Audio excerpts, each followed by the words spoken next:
أهلا وسهلا بكم في أول بث مباشر لقناة هيدروبونيك بالعربي. النهاردة هيشرفنا مهندس مصطفى جمال. المهندس مصطفى عنده خبرة 10 سنين في إنتاج الشتلات. هو بدأ في مصر وبعدين سافر تونس عشان يمسك قطاع في أكبر شركة شتلات في تونس. شكرا يا باشمهندس إن أنت شرفتنا النهاردة. شكرا لك انت يا عمورة. انا أه مبسوط ان أه انا معاك ان شاء الله. حبيبي.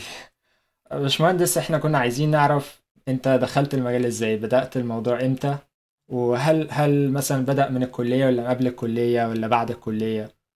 كلمنا عن بدايتك خالص في تمام. الأول. ال- الموضوع باختصار، انا مصطفى، مهندس زراعي خريج زراعة الزقازيق، قسم فساتين دفعة 2015.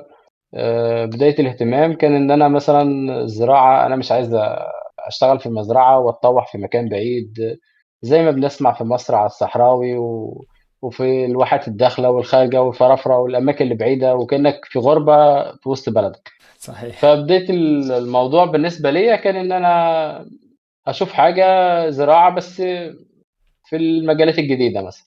فبدأت الأول بزراعة الأنسجة. كان اهتمامي بزراعة الأنسجة أو الميكروبيولوجي. خدت فيها دورات الميكروبيولوجي، بس حسيت روحي مش هو ده المجال اللي مستهويني. اتعرفت على حد كان شغال زراعة أنسجة، ربنا يبارك له، الباشمهندس منيع. اتعرفت عليه في سنة تانية. رحت حضرت معاه إجازة نصف السنة بتاعة سنة تانية. كان وقتها لسه ما فيش تدريب صيفي. قعدت معاه تقريبا 15 يوم، الأسبوع التاني في الأجازة واخدت أسبوع من الأجازة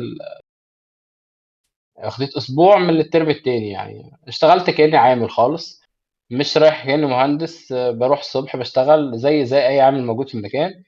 وبعدها سنة اشتغلت واتعلمت من أول التعقيم، أهمية التعقيم، إزاي معمل زراعة أنسجة، إيه المكونات، إزاي الميديا بتتعمل، إزاي بنعمل النقلات. إيه الفترة اللي أنا كنت فيها، كان فترة الإقصاء على كذا جار تاني. وبعد كده هيجي في الصيف لما أنا التزمت في الدراسة، رجعت له في الصيف. كان المرحلة الأخيرة إن هو أنت بتهبط النباتات دي في ميديا تانية، بناخدها أقلمة. أقلمة، وبعد الأقلمة بتبدأ تنزل الصوبة. واشتغلت معاه سيركوي كامل يعني. في سنة تالتة عاودت الكرة مرة تانية، بس كان بناءً عليه كان في تدريب صيفي. و وافتكر إن أنا خدت وقتها دفعتي كلّهم، ورُحنا زيارة للمعمل في سنة تالتة. والراجل بصراحة كان يعني ذو صدر رحب وفرح بينا جدًا. آآ لمّا اتخرّجت كمّلت معاه الأجازة بتاعة سنة رابعة تقريبًا لحد شهر 10. في سنة رابعة أنا كنت باشتغل في المعمل بالنهار وبابات فيه، وباشتغل بالليل وبابات فيه، والصبح باطلع أروح الكلية. لعند لمّا خلّصت تقريبًا وخدت شهادة الكلية وعرفت موقفي من الجيش، إن أنا وقتها خدت إعفا. فبديت بقى إن أنا أدوّر إن أنا أشوف شغل. أشوف شغل فين؟ المعمل. هو ده حاجة أنا باحبها، بس مش هي دي اللي أنا عايز أكمّل فيها. فجات قدّامي فرصة بتاع المشتل، رُحت مع ممكن الحاج، ممكن هو كان شريك. أسألك يعني كان إيه اللي مش عاجبك في المعمل، أو أنت كنت بتدور على إيه تحديدا؟ المعمل كان حسّيت إن هي عملية حصْرة، وأغلب الشغل بتبقى عاملة تقريبًا كلّها بنات، ويعني مثلًا أنت اللي بتعمله النهارده هو اللي هتعمله بُكرة لمدة شهر. لأن لمّا تيجي المرحلة اللي بعد كده، مم. هتاخد نفس الشتلات هتعمل لها نقلات لمدة شهر واحد تاني. فكل العملية كلّها المؤثّر الأول والأخير إن أنت بتحافظ على نظافة العينات اللي أنت بتشتغل فيها، أو الميديا اللي أنت شغّال فيها. وفي نفس الوقت اللي بيتحكّم في نمو النباتات، أنت بتتحكّم لها في الإضاءة في الإضاءة ونسبة الهرمون اللي موجود في الميديا. إذا كان هو هرمون مثلًا استطالة، والّا هرمون تكاثر، والّا إذا كان أنت هتعمل مرحلة تجذير، بتحضّر لها ميديا مثلًا سمرا، وتحط فيها هرمونات التجذير زي الإندول بيوتريك أسيد، والفحم مثلًا نشِط عشان تقلل نشاط البكتيريا. تحاول تعوّد الجذر على إن هو المرحلة اللي هيدخل لها. طيب بس يعني فحسيت روحي إن أنا خلاص يعني استكفيت، ما مم. مش ده الاهتمام. بس يعني لما آآ حسيت إن أنت استكفيت، يعني كنت بتدور على حاجة معينة ولا يعني كنت بس بتستكشف لأ، حاجات؟ هاشوف حاجة تانية، لو ما لقيتش هي موجودة. يعني أنا ما سِبتش المعمل إلّا لمّا اتأكدت إن أنا هاشتغل في حاجة تانية. تمام. وهو جميل. يعني هو يعني من قدر ربنا إن أنا لمّا سِبت المعمل اشتغلت معاه في الشركة، اللي هو وقتها كان بينشئ شركة تطعيم. هو وقتها في مصر تقريبًا كانوا شركتين سيكم وفي واحدة كمان في طريق الصحراوي تقريبًا، وفي مشاتل صغيرة ما هيش بتشتغل بنفس الكمية والكفاءة. اه. فنبتة كانت حاجة تجمع بقى الخبرة والعراقة المهندسين اللي خارجين من سيكم وال والإمكانيات الجديدة بالفكر الجديد ما فيش مم. ف يعني في حرية أكتر يعني. اه فانت ابتديت يعني بقى معاهم من جات لك البداية، فرصة ان انت تشتغل يعني شغلانة تانية بس مع مع نفس الاشخاص، مع مع نفس نفس الشركة. الأشخاص، تمام بالضبط كده. تمام. ابتديت في الشركة في 2015 تقريبًا شهر 10. بديت معاهم أول موسم اشتغلنا شتلات البطيخ اللي هو المصري، اللي هو هنا في تونس بنقول عليه دلاع. آآ ابتدينا الموسم هو بداية شهر 10. طبعًا ما كانش لسه التجهيزات كاملة. جهّزنا بقى دفايات تقريبًا 4. حضّرنا الأنفاق. حضّرنا الماكينة الخلاطة اللي هتخلّط التور، وابتدينا أول عملية زراعة وقصدنا ربنا وجات العمالة. هُم بيتعلّموا وأنا كمان باتعلّم معاهم، لإن أنا تقريبًا رايح أبيض ما أعرفش حاجة في الشتلات. بس كمّلنا تقريبًا الموسم في شهر 5 وجه فترة الصيف. ما فيش شغل كبير، اللي هو شهر تقريبًا 5 و6، لإن جيت فترة الخيار. لقيت نفسي إن أنا داخل على حاجة تانية ب يعني فكر حاجة تانية خالص، معاملات تانية خالص، درجة حرارة لازمك تتحكم فيها. مش نفس الشغل بتاع الشتا هو نفس الشغل بتاع الصيف. أنت في الشتا بتحاول إن أنت تدفّي، تحاول إن أنت آآ توفّر ظروف ملائمة، تسيطر أكتر على البياض الدقيقي والبياض الزغبي. أمّا في الصيف لأ، أنت مطالب إن أنت تهوّي المشتل بشكل كامل. هتشيل مشمّع، تحط insect proof أو تحط الشاش لكحل عشان تنقّص درجة الإضاءة. بعد كده بتشتغل بقى الأقلمة ليها دور مهم جدًا في التطعيم. وكان كل يوم بقى دي الميزة اللي عجبتني في المشتل، أنت كل يوم عندك تحدي. أنت رايح الصبح هتقول السلام عليكم في مشكلة يعني أكيد. أيوة. عندي سؤال بمناسبة إن إحنا اتكلمنا عن الصيف وعن الشتاء، يعني اللي فهمته من الكلام إن التشتيل في الصيف يعتبر الشغل كشغل كمجهود كبزنس أقل بكتير من التشتيل في الشتاء، صح الكلام ده ولا؟ بالضبط، تمام. بالضبط. كربحية بقى. الشتا أكتر تكلفة، لإن أنت مثلًا في الشتا بالنسبة للمطعوم، بالنسبة للشتلات العادية، الشتلة العادية أنت بتبدأ مثلًا لو هنتكلم على تونس، أنت بتبدأ موسم الشتلات العادية بداية من شهر 2، اللي هو مع بداية انقضاء فصل الشتاء، أو إن أنت خلاص الأيام الباردة بتاعة الشتا قرّبت تخلص.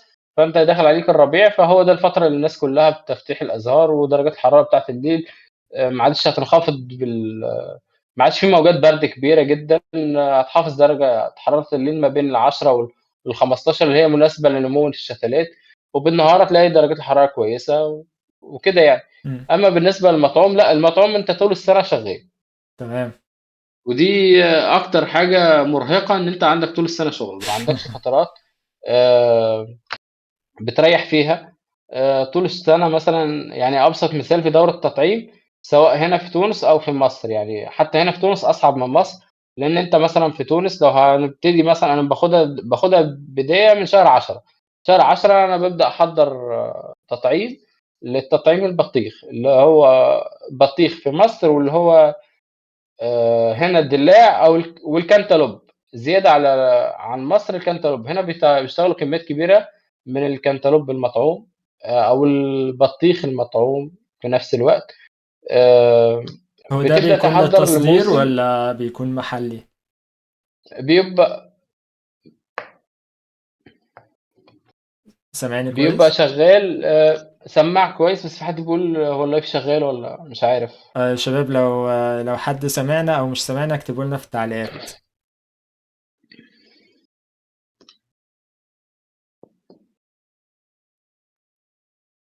الكلام مسموع كويس حبيبي يا باشمهندس حافظ؟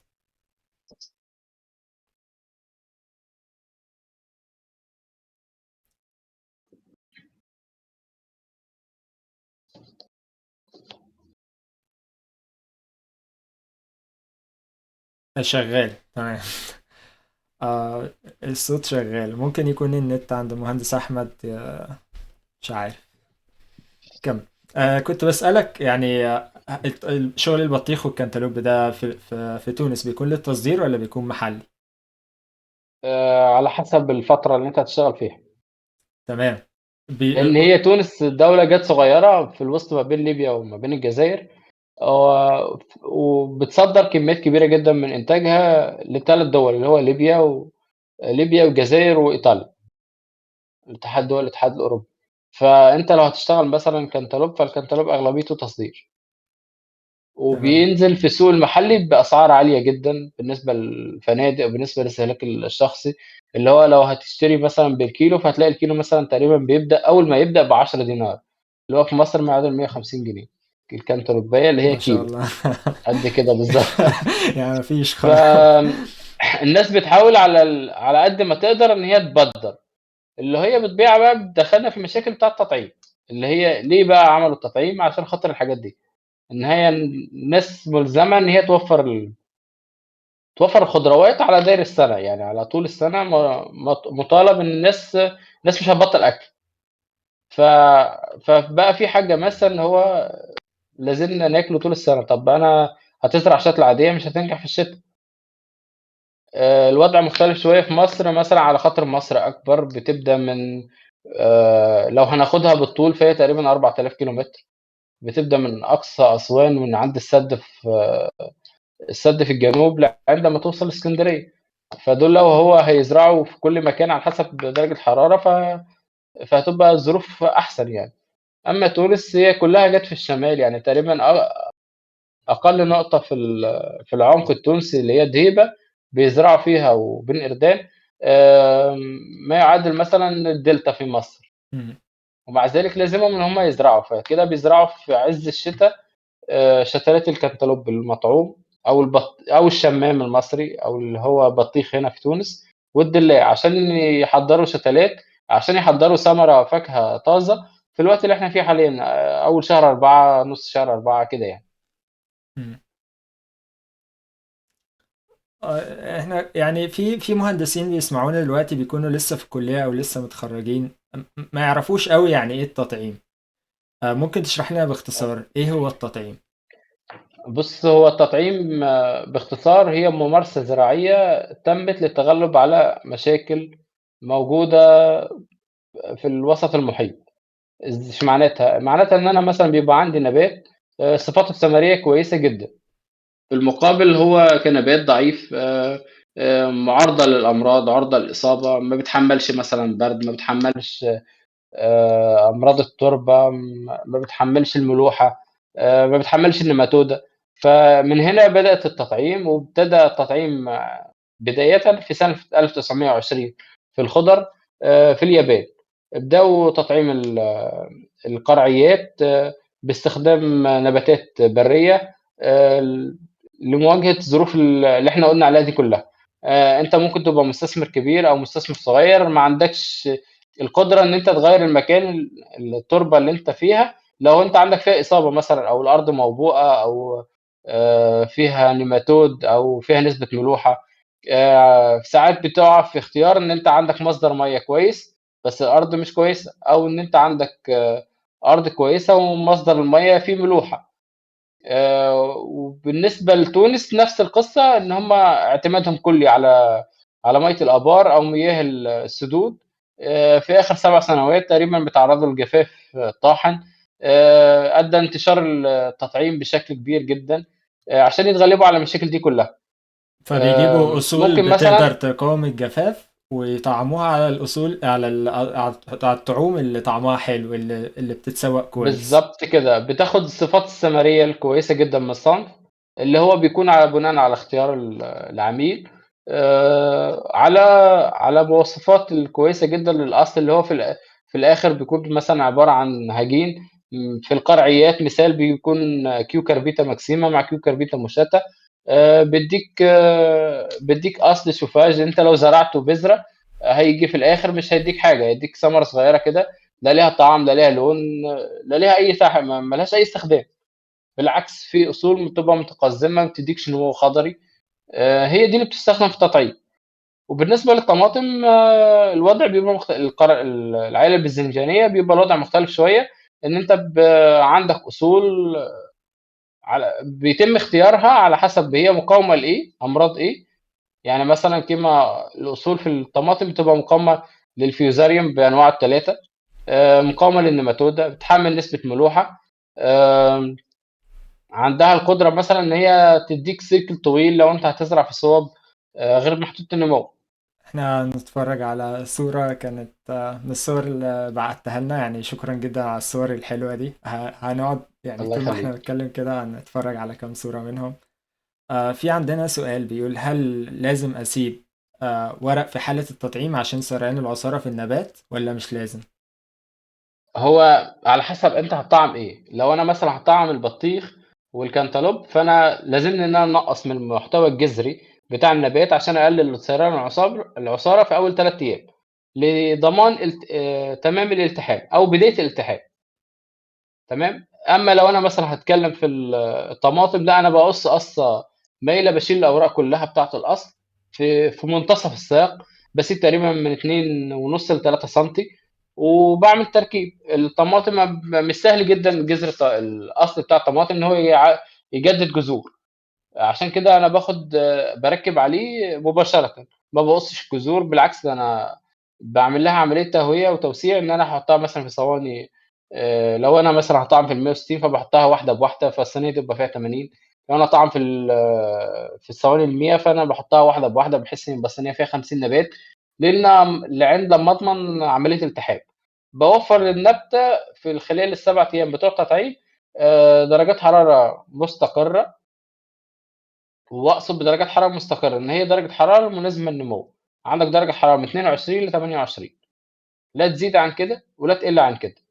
عندي رطوبة في أول 3 أيام ممكن توصل 90% بشكل مستمر، 90 95%. يعني مثلًا البلاستيك بتاع التونال بيكون مشبّر. مشبّر إن أنا لو هادخل حضانة أنا باقيس العملية أبسط حاجة بالنضارة، النضارة ما باشوفش بيها حاجة. مم. أدخل الحضانة بارفع نضارتي لفوق عشان أقدر إيه، إن أنا أعرف إذا كانت الرطوبة كويسة والّا لأ. وبعد كده بداية من اليوم التالت بابدأ أنقّص الرطوبة شوية، شوية لغاية لمّا أوصل ل7 يوم أو 8 يوم بابدأ أخرّج فيه الشتلة، وما باخرّجهاش أعرّضها للجو الخارجي مباشرةً. بابدأ أقلمها على الجو الخارجي مرحلة، مرحلة معناتها لين تبدأ للتسليم. يعني عملية الأقلمة دي ما بين إن أنت خلاص يعني شفت النبتة جاهزة إنها تطلع وإنها تطلع فعلا، بياخد قد إيه مثلا ما بين دي ودي؟ لمّا أنا في الحضانة بتاعتي لو أنا مثلًا في اليوم الرابع بابدأ أهوّي على الشتلة تقريبًا نُص ساعة الصبح ونُص ساعة آخر النهار. فباشوف الشتلة أنقّص عليها الرطوبة شوية، شوية. اليوم الخامس باحاول أعمل أكتر، يعني باهوّي أكتر، بتبقى مثلًا ساعة الصبح، ساعة في النُص، ساعة آخر النهار. اليوم السادس باسيبها مكشوفة نهار كامل، وبابدأ ألاحظ لو الشتلة دِبلِت أنا بابدأ أرطّبها مرّة تانية وأقفل عليها النفق. شُفتها مستقرة خلاص بانزّل على المشمّع بحيث إن هو يتنفّس الهوا شوية. في اليوم السابع باسيبها تحت الملاحظة يوم كامل. عندك صور بتاع الحضانات مثلًا لو عايز تعرضها. باسيبها يوم كامل مكشوفة، لو لقيتها تمام باخرّجها، لقيتها مستحقة تزيد يوم بازيدها. أيوه مثلًا دي الحضانة دي عملية تطعيم. دي. دي عملية تطعيم، ده تطعيم القرعيات، ده بطيخ، ده الأصل بتاع ده أصل القرعيات. والصنف ده اللي أنا باشتغل بيه، والأبيض اللي في الوسط ده اللي هو الكليبس اللي مسؤول عن التطعيم. بالمناسبة هو في البداية كان بيتم تطعيم القرعيات في طريقتين. في طريقة يا إما بإن أنا باعمل ثقب في وسط النبات وبالتالي بابري الصنف زي ما بابري القلم الرصاص كده، أعمل له بارية صغيرة وأحطه في الوسط ما بين الورقتين. تمام. وباركب عليه كليبس من برّه. الطريقة دي أنا واحد من الناس ما باحبهاش وما باشجّعهاش، لإن أنت هتيجي في مرحلة تانية هتلاقي مثلًا عندك في الخيار الطريقة دي ما تنفعش مم. للأسف. وانت أو وانت حتى بتبقى لو عايز الناس يعني بتنفع. كحد بيدير مشتل او كده، بتبقى عايز العمال يعني يتعلموا حاجة يمشوا عليها على طول الخط، ما فيش بقى كل حاجة ليها ظروف مختلفة او كده، صح؟ لأ، في حاجة تانية. أنا مش تفكيري العمال، أنا تفكيري كلّه المزارع. تمام. إن أنا مثلًا بالنسبة للتطعيم بطريقة الثقب في المنتصف دي، إن هتيجي مثلًا عندك في الخيار أنت مش هتعرف تعمل كده، لإن حتى لو أنت عملت ده، فالخيار عنده عُرضة أو عنده قدرة إن هو يعمل جذور مرّة تانية، والجذر يضرب في قلب الأنبوبة بتاعة الساق، وبالتالي تنقل أمراض التربة زي الفيوزاريوم والّا الفيرتيسيليوم والّا البيتيوم وكإنّك ما عملتش حاجة، اه. والعملية دي ما بيتمش اكتشافها بسهولة، يعني مثلًا بتوصل النبات طوله لعند لمّا يوصل نبات طوله 2 متر أو 3 متر أو لعند لمّا يقوى عليه السحب بتاع الحمل الثمري اللي هو موجود عليه، بتبدأ تظهر الأمراض بجد يعني، تبدأ تلاقي النبات دابل، ما عادش قادر إن هو مم. يديفلو يطوّر في الثمرة بالشكل المطلوب، وفي الآخر بتيجي تشق النبات تلاقي الخيار عامل جذر في وسط الساق، في وسط ساق الأصل، ايوه. وبالتالي هو لغى لك التطعيم. فالطريقة دي أنا ما باحبهاش، هي ممكن تنجح في البطيخ اللي هو الدلاع، أمّا في الخيار ما مش مشكورة، وفيها مشاكل كتير، إخواتنا في الأردن وفلسطين ولبنان بيشتغلوا بيها، وفي سوريا، أمّا راهن فيها مشاكل كتير بالحق يعني. مم. بالنسبة للطريقة اللي أنا باشتغل بيها، أنا باعمل شق مايل بدرجة 45 في الأصل، باشيل ورقة وباشيل القمة النامية، وباعمل قطع صغير، القطع ده تقريبًا طوله ما بين من نُص سنتي ل7/10 سنتي، عشان يغطيه الكليبس اللي هو السيليكون، كليبس السيليكون ده تقريبًا طوله من 1 سنتي ل1.3 سنتي، فهو بيضمن لي إن أنا هاغطي منطقة الجرح كلها. لمّا باجي أعمل قطع في الصنف، عندك صورته على فكرة لو عايز تعرضها، اه. باعمل قطع مايل بنفس الدرجة، درجة 45، بحيث إن أنا هاركّب الاتنين مع بعض. أيوه الصورة اللي قبل دي، أيوه دي. هنا البنت لو هتكبّر عليها شوية، هي بتعمل قطع بموس الحلاقة العادي، عشان هو أخف وأنعم، باضمن إن أنا العصارة بتاعة الصنف تكون موجودة. بعد كده لمّا باركّب ده الأصل قبل التطعيم، طبعًا أنت شايف قوة النمو الخضري بتاعه، ده بيكون عمره 10 أيام تقريبًا ساعة التطعيم لو في الصيف، لو في الشتا بيوصل ل25 يوم، وليه مواصفات خاصة وليه تحضيرات خاصة، إن أنا مثلًا ما ينفعش أدخّل صنف وهو طري، ما ينفعش أدخّل صنف وهو عطشان، ما ينفعش أدخّل صنف وهو فيه إصابة مثلًا فطرية، لازم الأصناف والأصول قبل التطعيم تكون واخدة أدوية فطرية، بالأخص الأدوية اللي بتخدم على البوتوريتس، على العفان، زي التلدور، روفرال، اللونة، في مثلًا أورتيفا توب، دول 4 أدوية بيشتغلوا على العفان، وأكيد الناس تعرفهم يعني، ما فيش حد بيزرع عنب أو بيزرع فراولة إلا لمّا بيستخدمهم. آآ بنداويها قبل التطعيم تقريبًا ب48 ساعة، عشان تضمن إن هي الأدوية دي أغلبيتها جاهزية، فبتضمن إن هي سارت في النبات، ولو عندي مثلًا مبيد غبرة، كان الأول في سايفونات اللي هي حاليًا اتمنعت من ضمن المشاكل بتاعة الزراعة وهنيجي لها بعدين، إن أنا ممكن مثلًا أستخدم مبيد غبرة عشان أضمن انتشار المبيدات السايلة بشكل أفضل على النبتة، وإن هي تخلّيها موجودة. آآ وبعد كده التطعيم بيتم المرحلة اللي أنا قُلت لك عليها، اللي أنت بتعمل شق وقطّع، وتركّب كليبس، وبعد كده الصينية لمّا بتشتغل بتدخّلها الحضانة لمدة 7 أيام. دي عندنا شكل دي تقريبًا الحضانة هنا. مثلًا مم. دي حضانة مثلًا، أنا الحضانة باشتغل بيها، باشتغل حضانة التحضير الرأسي ده، باشتغله في الدلاعة عشان خاطر باشتغل كميات كبيرة. مم. يعني مثلًا كمية كبيرة مقارنة بنوع الصينية اللي أنا باشتغل بيها، يعني هنا في تونس بيشتغلوا بصواني 40، هي الصواني ال40 نفس حجم الصينية ال84 في مصر، أمّا المكعب هنا تقريبًا أبعاده 5 في 5 في 5 عمق، 5 طول في 5 عرض في 5 عمق، هم بيحبوا المكعب الكبير نظرًا للظروف اللي أنا قُلت لك عليها، ظروفهم المناخية أصعب، وهُم جُم تقريبًا المناخ بتاعهم زي منطقة صحراوي في مصر وبلطيم كده. تمام، يعني في رطوبة، في مطر كل فترة أو حاجة زي في كده. رطوبة، في اه. مطر في كل فترة، يعني مثلًا الأسبوع اللي إحنا فيه ده في مناطق كبيرة صَبِّت فيها أمطار بكميات كبيرة جدًا، لدرجة إن هي وصلت صَبِّت تلج، اللي هو بيقولوا عليه هنا التبروي، اه. ده اللي هو مكعبات تلج قد البرد. كده يعني. اه. البرد، اللي البرد. هي اه. المكعب تقريبًا كورة صغيرة يعني، اه. بينزل بيدمّر الدنيا. مم. لا، حتى الصوب يعني، حتى الصوب بتعاني من بتأذي منه، اه. لو في حد شغال في صوب ازاز بيتأذي، مم. لو صوب بلاستيك وبلاستيك قديم بيتقطع. انا كنت عايز اسالك يا باشمهندس، يعني في الحضانات دي انت بتتحكم في الرطوبه فيها ازاي؟ يعني هل مثلا هو بس المشمع ومع الريه اللي بترويها مثلا الرطوبه بتزيد، ولا في بص، حاجه انا معينه؟ عندي انا عندي في الحضانه دي عندي معادله خاصه خالص يعني. اول ما بدات انا كنت في مصر شغال بتحضير انفاق ارضيه. كان عندنا حضانه في نبته، مساحتها تقريبا يمكن 400 متر او حاجه، لا اكتر من 400، آه، 400 او 500 متر تقريبا. كان بتاخد شتلات بتاع تشغيل بتاع 30,000 نبته في اليوم. لما جيت تونس لقيت المكعب ده قد 5 مكعبات من الشتله العاديه. فبالتالي انا لو هشتغل انفاق ارضيه انا عايز طوبه كامله. لو هشتغل ب 30,000 مثلا ابسط حاجه هشتغل 30,000 في اليوم، فالصوبه ال 2400 متر هتشيل لك 320,000 نبات. ايوه. فده مش هيساعد. لا. فاضطريت ان انا اشتغل رأسي زي ما انت شايف كده.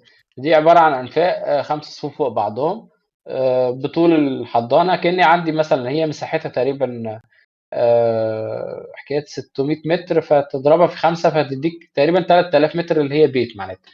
عندي حضانات بتشيل، حضانه كبيره بتشيل في تقريبا في 100 و 160 الف، وحضانتين صغيرين كل واحده نفس يعني نص الكميه معناتها 300 320 الف في الاسبوع. طيب، وهي مترصصه كده طبقات فوق بعضها، وبتقعد يعني حوالي 5 ايام تقريبا او حاجه زي كده؟ 7 ايام. 7 ايام. الضوء ما يعملش مشكله؟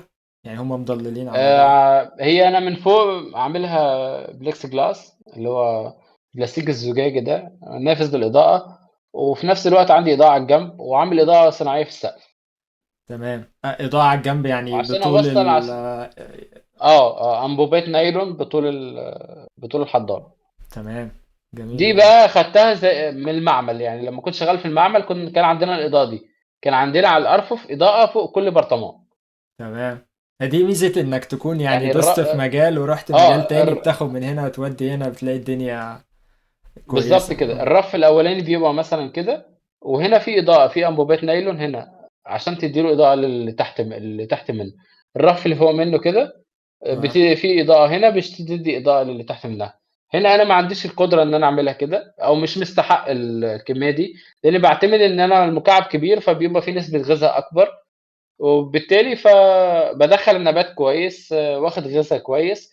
بحاول اعمل تجانس في درجات الحراره. فبعمل بعمل الاضاءه على الجنب.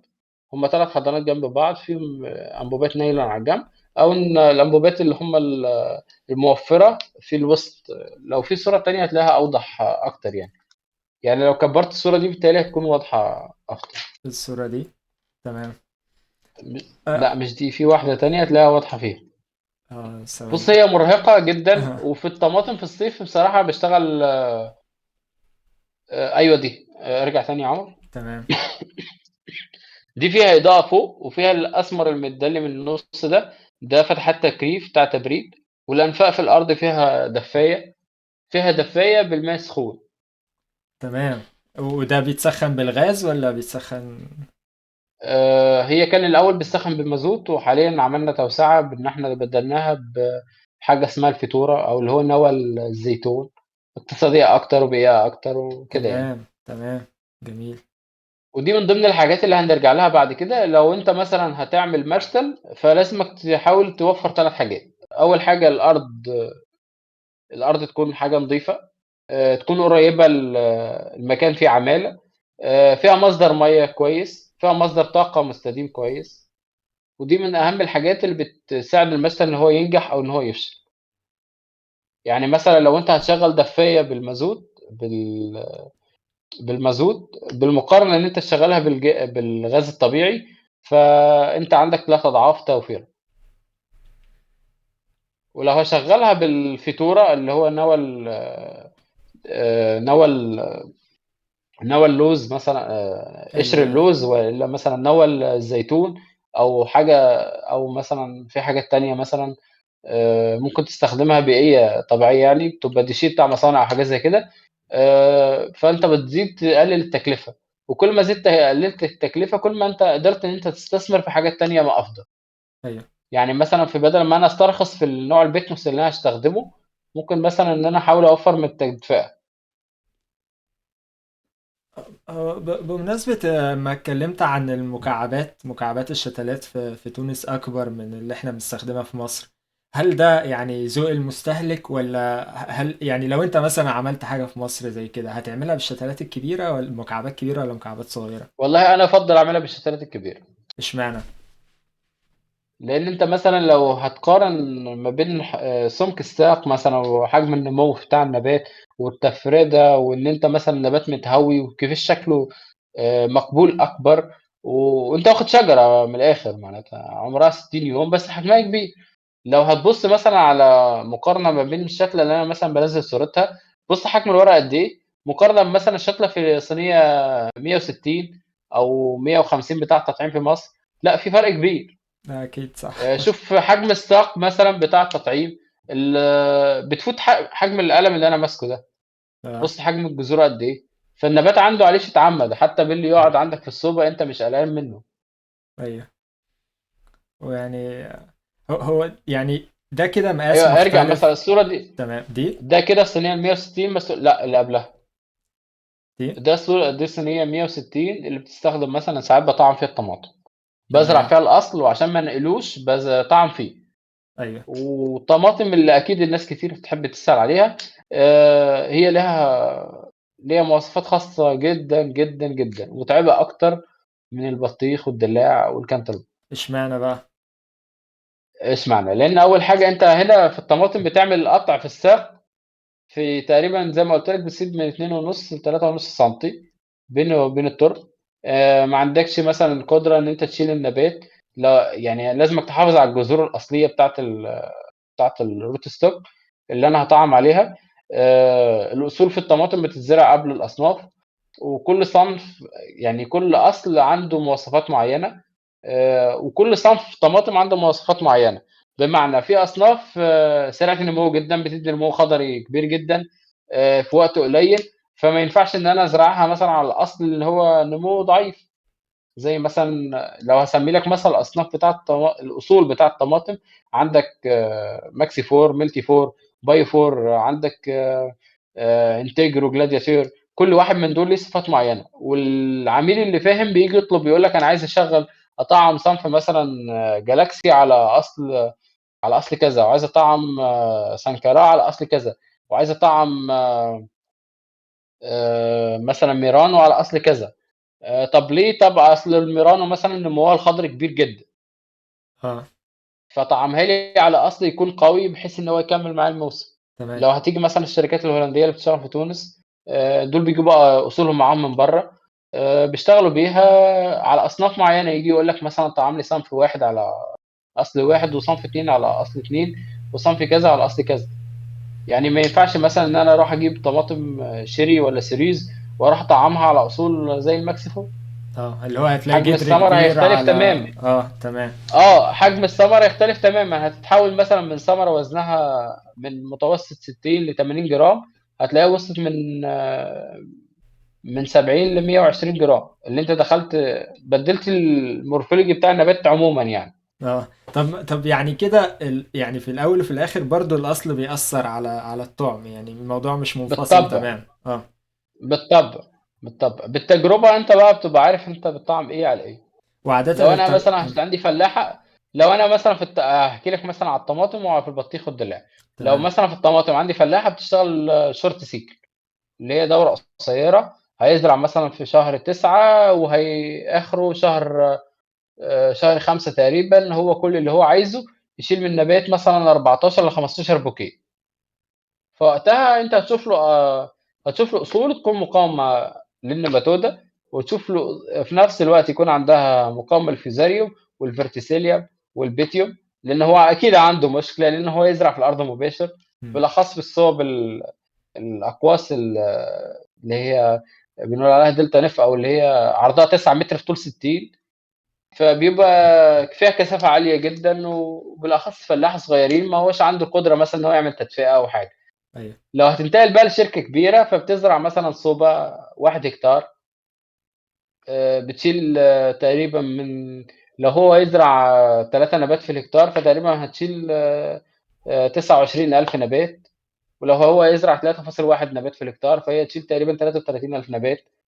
فهو مش هيصرف التكلفة دي وعامل لك صوبة ارتفاعها 8 متر وشبابيك من فوق أو إزاز من فوق، وفي الآخر هتيجي تعمل له short cycle. هو عايز أصلًا يقاوم معاه من البداية للنهاية، لأن هو بيزرع التصديق. ايوه. فبالتالي هتلاقيه مثلًا مطالب يقول لك أنا مستهدف من 400 ل600 طن على الصوبة. ايوه، بيبقى مخطط الحصاد بتاعه امتى من قبل ما يحط الحصاد البذرة بتاعه اصلا. إمتى، وتقريبًا يقول لك أنا هاخد مثلًا 40 بوكيه، موسم بتاعي 9 شهور. فعلشان كده هو بيتحمّل مسؤوليته، فبيختار لك هو الأصول والأصناف اللي هيشتغل بيها. فبيجيب لك كيس البذرة بيبقى عليه في الخلفية بتاعته هو تبع أنهي شركة والباسبور بتاعه أهوّة، والكود بتاعه عشان يدخل الاتحاد الأوروبي لإن هو بيزرع تصدير. فكل ساشيه بذرة بيبقى عليه الكود بتاعه. أنت متخيّل 30 ساشيه بذرة هيطلّعوا لك تقريبًا 600 طن. اه. رقم كبير. ايوه. في الصوبة الصغيرة، الصوبة بتشيل لك تقريبًا 15 طن. اه. آه، افهم من كده ان اختيار الاصناف، لو اللي جاي لك مزارع خبره بيقول لك انا عايز الصنف كذا على الصنف كذا، لكن لو هو ما عندوش خبره قوي بالضبط. بيجي يقول لك يا باشمهندس انا عايز حاجه مطعومه، انت بقى اللي بتختار أنا له، او عايز مثلا شيري مطعوم سي مثلا، او أنا عايز شيري مطعوم، عايز مثلًا جالاكسي، عايز ميران وسانكارا. آمم، مش عارف، اللي هو اللي يسميه لك اللي حاجته بيه يعني. ايوه. و- ايه اللي يخلي مزارع يعني ما عندوش خبره بيجي يقول لك يا باشمهندس انا عايز مطعوم؟ ايه اللي اجبره، ايه اللي خلاه يفكر ان هو ينتقل من اللي مش مطعوم للمطعوم؟ بُص باختصار جدًا، بدأنا تقريبًا من 5 سنين في منطقة جنبنا هنا اسمها تكلس. فلاحة صغيرين بيزرعوا شتلات عادية، بيستهدف 7، 8 بوكيه وخلاص على كده يعني. short cycle. الصوبة تقريبًا بتاخد لها ساشيه، 2 ساشيه يعني بتاخد 2000 بذرة. فهو ابتدينا مع الجيران إن هو واحد في وسط المنطقة دي بدأ يزرع المطعوم، وبيزرع تقريبًا 700 نبات وبيربيهم على فرعين، والمكعب كبير. لو عندك صورة نبات مطعوم ممكن يعني ممكن نشرح عليه أكتر للناس يعني. خلينا نقلب مع الناس اهو أيوه في ده كده مثلًا. طماطمايه دي مثلا. تمام. فده النبات المطعوم، فأنت عندك النبات الواحد هيدّيك فرعين زي ما أنت شايفه كده، وعندك الأصل بتاع التطعيم من تحت، وهو بياخدها في نمو كامل. تقريبًا بيبقى عمرها في الصوبة 60 يوم، أقل شيء 50 يوم مثلًا. بالمقارنة مثلًا أنت لو هتزرع طماطم عادية فعمرها من 20 ل30 يوم. اه. وهو فهو بياخد تبكير في الإنتاج. من اول عقلة على وعنده طول حاجة تانية. بيفرع على فرعين، ها ما بيبقى. من أول عقلة بيفرع على فرعين، فبياخد البوكيه الأولاني على العقلة الخامسة تقريبًا أو مم. السادسة، على حسب مثلًا أنا آجي مطعّمله إزاي، عامل قص على الورقة الفلكية والّا عامل قص على العقلة الأولانية بعد التطعيم. وبالتالي بيشوف الإنتاج، بيشوف الفرق ما بين الصوبة المطعومة والصوبة اللي مش مطعومة، وبناءً عليه بياخد القرار بتاعه يعني. مم. ايه أنا قُلت لك اللي اشتغلت معاهم أول مرّة بيت، السنة اللي بعدها بقوا 5000، السنة اللي بعدها تقريبًا وصلوا ما شاء الله. 20,000، يعني السنة اللي ده بعدها السنة اللي فاتت شغّالين لهم 140,000 نبات مطعوم. ما شاء الله. هو فمن ده اللي كل يعني صوبة يدل تقريبًا على ان النتائج يعني ما فيهاش كلام يعني. النتايج اه. واضحة، واضحة، واضحة للناس. مم. بالأخص إن هو مثلًا المنطقة اللي هم فيها منطقة صقوية، فبتجيهم مَيّة من البراجات اللي هو السدود، وبناءً ما عندهمش إمكانية مثلًا إن هي لو الصوبة مصابة أو فيها مرض في الأرض أو نيماتود، ما عندوش رفاهية إن هو يبدِّل. هي منطقة جات في جبل، جبل يعني جات ما بين جبلين، فعندها micro climat خاص يعني. اه. دافية شوية في الشتا، نادرًا ما بييجي لهم حالات صقيع أو أمطار قوية مثلًا إن هي باش تغرق الصوب. مايكرو كلايمت يعني عشان الناس بالضبط كده. آه. ايوه. احنا كنا عملنا تجربة يعني في الشركة اللي كنت شغال فيها في الطماطم، تجربة على مساحة كبيرة يعني. عملنا جزء من الصوبة شتلات مطعومة ونص جزء من الصوبة شتلات مش مطعومة. احنا دايما يعني احنا ماشيين على النظام الهولندي، ايه زي ما الكتاب بيقول، ما فيش ابداع يعني. ف ف لما قلنا نجرب، لان طبعا فرق التكلفة كبير ما بين الشتلات المطعومة والمش مطعومة، كنا عندنا فضول ان احنا نشوف ايه اللي هيحصل لو شتلنا شتلات مش مطعومة. ففي بداية الموسم، او يعني في فترة عنفوان المراهقة بتاعة النبات، كنا متفاجئين ان الشتلات اللي مش مطعومه كانت انتاجيتها اعلى من الشتلات المطعومه. كان كل اسبوع بنلاقي الكيرف بتاع الشتلات اللي مش مطعومه كان بيزيد، والكيرف بتاع المطعوم تمام. يعني نوعا ما ايه ثابت. بس بعد فتره تمام. صغيره، مجرد بس عدينا المراهقه، الكيرف نزل. يعني هو اللي مش مطعوم ده كان الكيرف عامل كده، اللي هو طلع قوي وبعدين نزل قوي، وما قدرش يكمل ما معانا عندكش يعني. استمرارية. اه بالظبط. لكن لو هي لما دي اللي انا نبص. بتكلم فيها. لو انت هتزرع شتلة عادية، الشتلة العادية مم. هتديك متوسط ما بين يعني من 8 ل 15 بوكيه في اه. افضل الحالات. وبعد كده اما لو خلاص هتزرع شكرا شتلة مع بعد كده خلاص اصلا اه النبات هيبقى ما عادش عنده القدرة ان هو الصوت عندك راح. يكمل بوكيه. اما لو شركة كبيرة هت... هو الصوت قطع ثانية يعني. آه، لحظة كان حد بيتصل بيا. تمام. اما لو شركة كبيرة فانت هتلاقي الكمية اكبر، تقريبا بتوصل زي ما قلت لك ل 40 بوكيه على النبات الواحد. اه يعني فضل الكيرف يعني ثابت كده طول الموسم، واحنا يعني بنزرع الزرعة بتقعد معانا 11 شهر يعني. فاللي مش مطعوم ما كملش خالص لا، يعني. 11 شهر دي 11 شهر دي تديك اكتر تقريبا من 600 طن في البيت. اه احنا كنا عملنا يعني كان 74 كيلو في المتر، كانت حاجة ما شاء الله يعني. يعني 74 كيلو يعني 740 طن في البيت.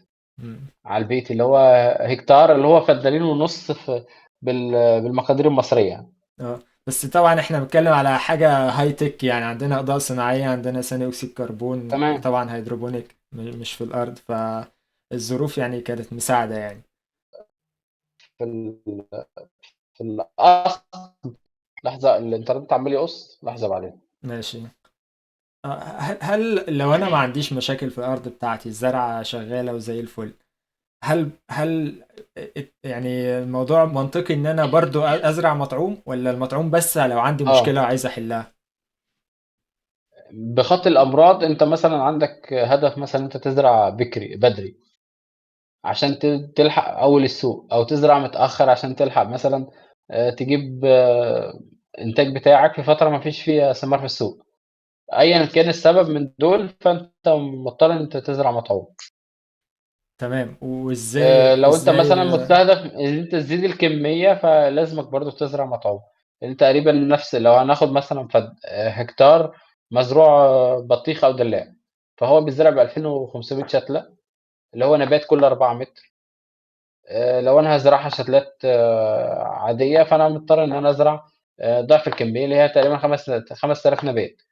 وبالتالي لو هازرع بالبذرة أو هازرع شتلة، فأنا معرّضة الشتلات إن هي تتعرّض للتسقيط بسبب أمراض التربة، أو إن هي مثلًا عادي جدًا لو هازرع عادي جدًا مثلًا إن هي ييجي لها خناق أو تموت لأي سبب من الأسباب، اللي هي أسباب كتير جدًا يعني. أيوه. وبناءً عليه فالناس بتضطر إن هي تريّح دماغها وتزرع مطعوم، هيزرع 1000 هيلاقي 1000، بالأخص لو هياخد شتلة من مكان كويس ثم حاجة مضمونة يعني. ازاي نمنع الاصل ان هو يفرع نمو خضري؟ يعني زي ما قلت مثلا ان بيبقى صعب ان انت تعرف لو في غلطة، بيبقى صعب ان انت تعرفها لحد ما الزرعة تكبر وتطرح، وبعدين الثمرة تبص تلاقيها مش هي دي اللي انت كنت عايزها. فازاي تمنع ان المجموع الخضري يجدر، وان المجموع الجذري يطلع نمو خضري؟ بُص، هي العملية واضحة. لو أنت هتتكلم على طماطم وفلفل، فلو الأصل عمل روجيه، فمن البداية خالص مش هتلاقي بوكيات.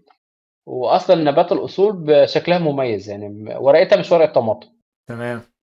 يعني الورقة بتاعتها بتبقى مثلًا شكل خماسي كده، وتلاقيها خشنة وفيها زغب. دي في بعض الأصول كده. في بعض الأصول التانية أصلًا تلاقي لونها فاتح، مش شكل ورقة طماطم نهائي. اه. بالنسبة للقرعيات الوضع مختلف. بالنسبة للقرعيات انت هتحاول في مرحلة التطعيم دي مسؤولية المهندس ان هو يبقى عنده كنترول على العمالة اللي شغالة، ان هو ما يخليش اي منطقة من الجرح باينة، بالاخص من فوق المنطقة اللي قريبة من الورقة، والكليبس يبقى مغطي المنطقة كاملة بحيث يتم تمام الالتحام. ولو الورقة بتاعة الأصل نزلت لتحت وبدأ يتكون عليها كلس سواء من فوق أو من على الجنب، فبالتالي بيطلع روجيه. العمالة ساعة تنحيت الكليبس وتنظيف الشتلة، اللي بيتم عملية فرز إن أنت تفرز الشتلة الكبيرة وحدها والصغيرة وحدها وتشيل ممكن بالبلاتوات من الصواني. فهم عندهم الخبرة إن هم يشيلوا الروجيه ده من أصله. والفلاح بعدين بعد الزراعة يعني مثلا في مصر كان في فلاحة بتلف على ال... على الفدان ويقص الورقة بتاعة الأصل عشان ما يمنع تماما تكون الروجيه. هل. بس هو في الشكل باين يعني، ما يعني اللي متعود على زراعة القرعيات يعرفه، واللي متعود على زراعة الطماطم يعرفه. ايوه. الخلاف أكيد ولازم منها وبتظهر. طب بمناسبة الكلام عن الخناق، لما انت بتحط الشتلات في الحضانات، يعني ازاي بتوازن ما بين ان انت عندك رطوبة عالية، عايز رطوبة عالية، وفي نفس الوقت يعني عايز تهوية عشان ما يحصلش اعفان او كده؟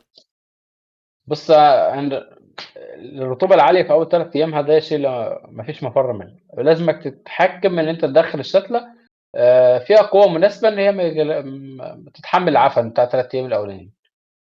تمام. و- فعشان كده قُلت لك إحنا بناخد احتياطاتنا إن إحنا بنرُش مبيدات فطرية، وناخد احتياطاتنا إن النبتة تبقى داخلة فيها الجهاز المناعي بتاعها كويس. ما تطعمش شتلة وهي صفرا، ما مم. تطعمش شتلة وهي شارفة، ما تطعمش شتلة وهي صغيرة جدًا، ما تحمّلش تطعيم، ما تحمّلش القص.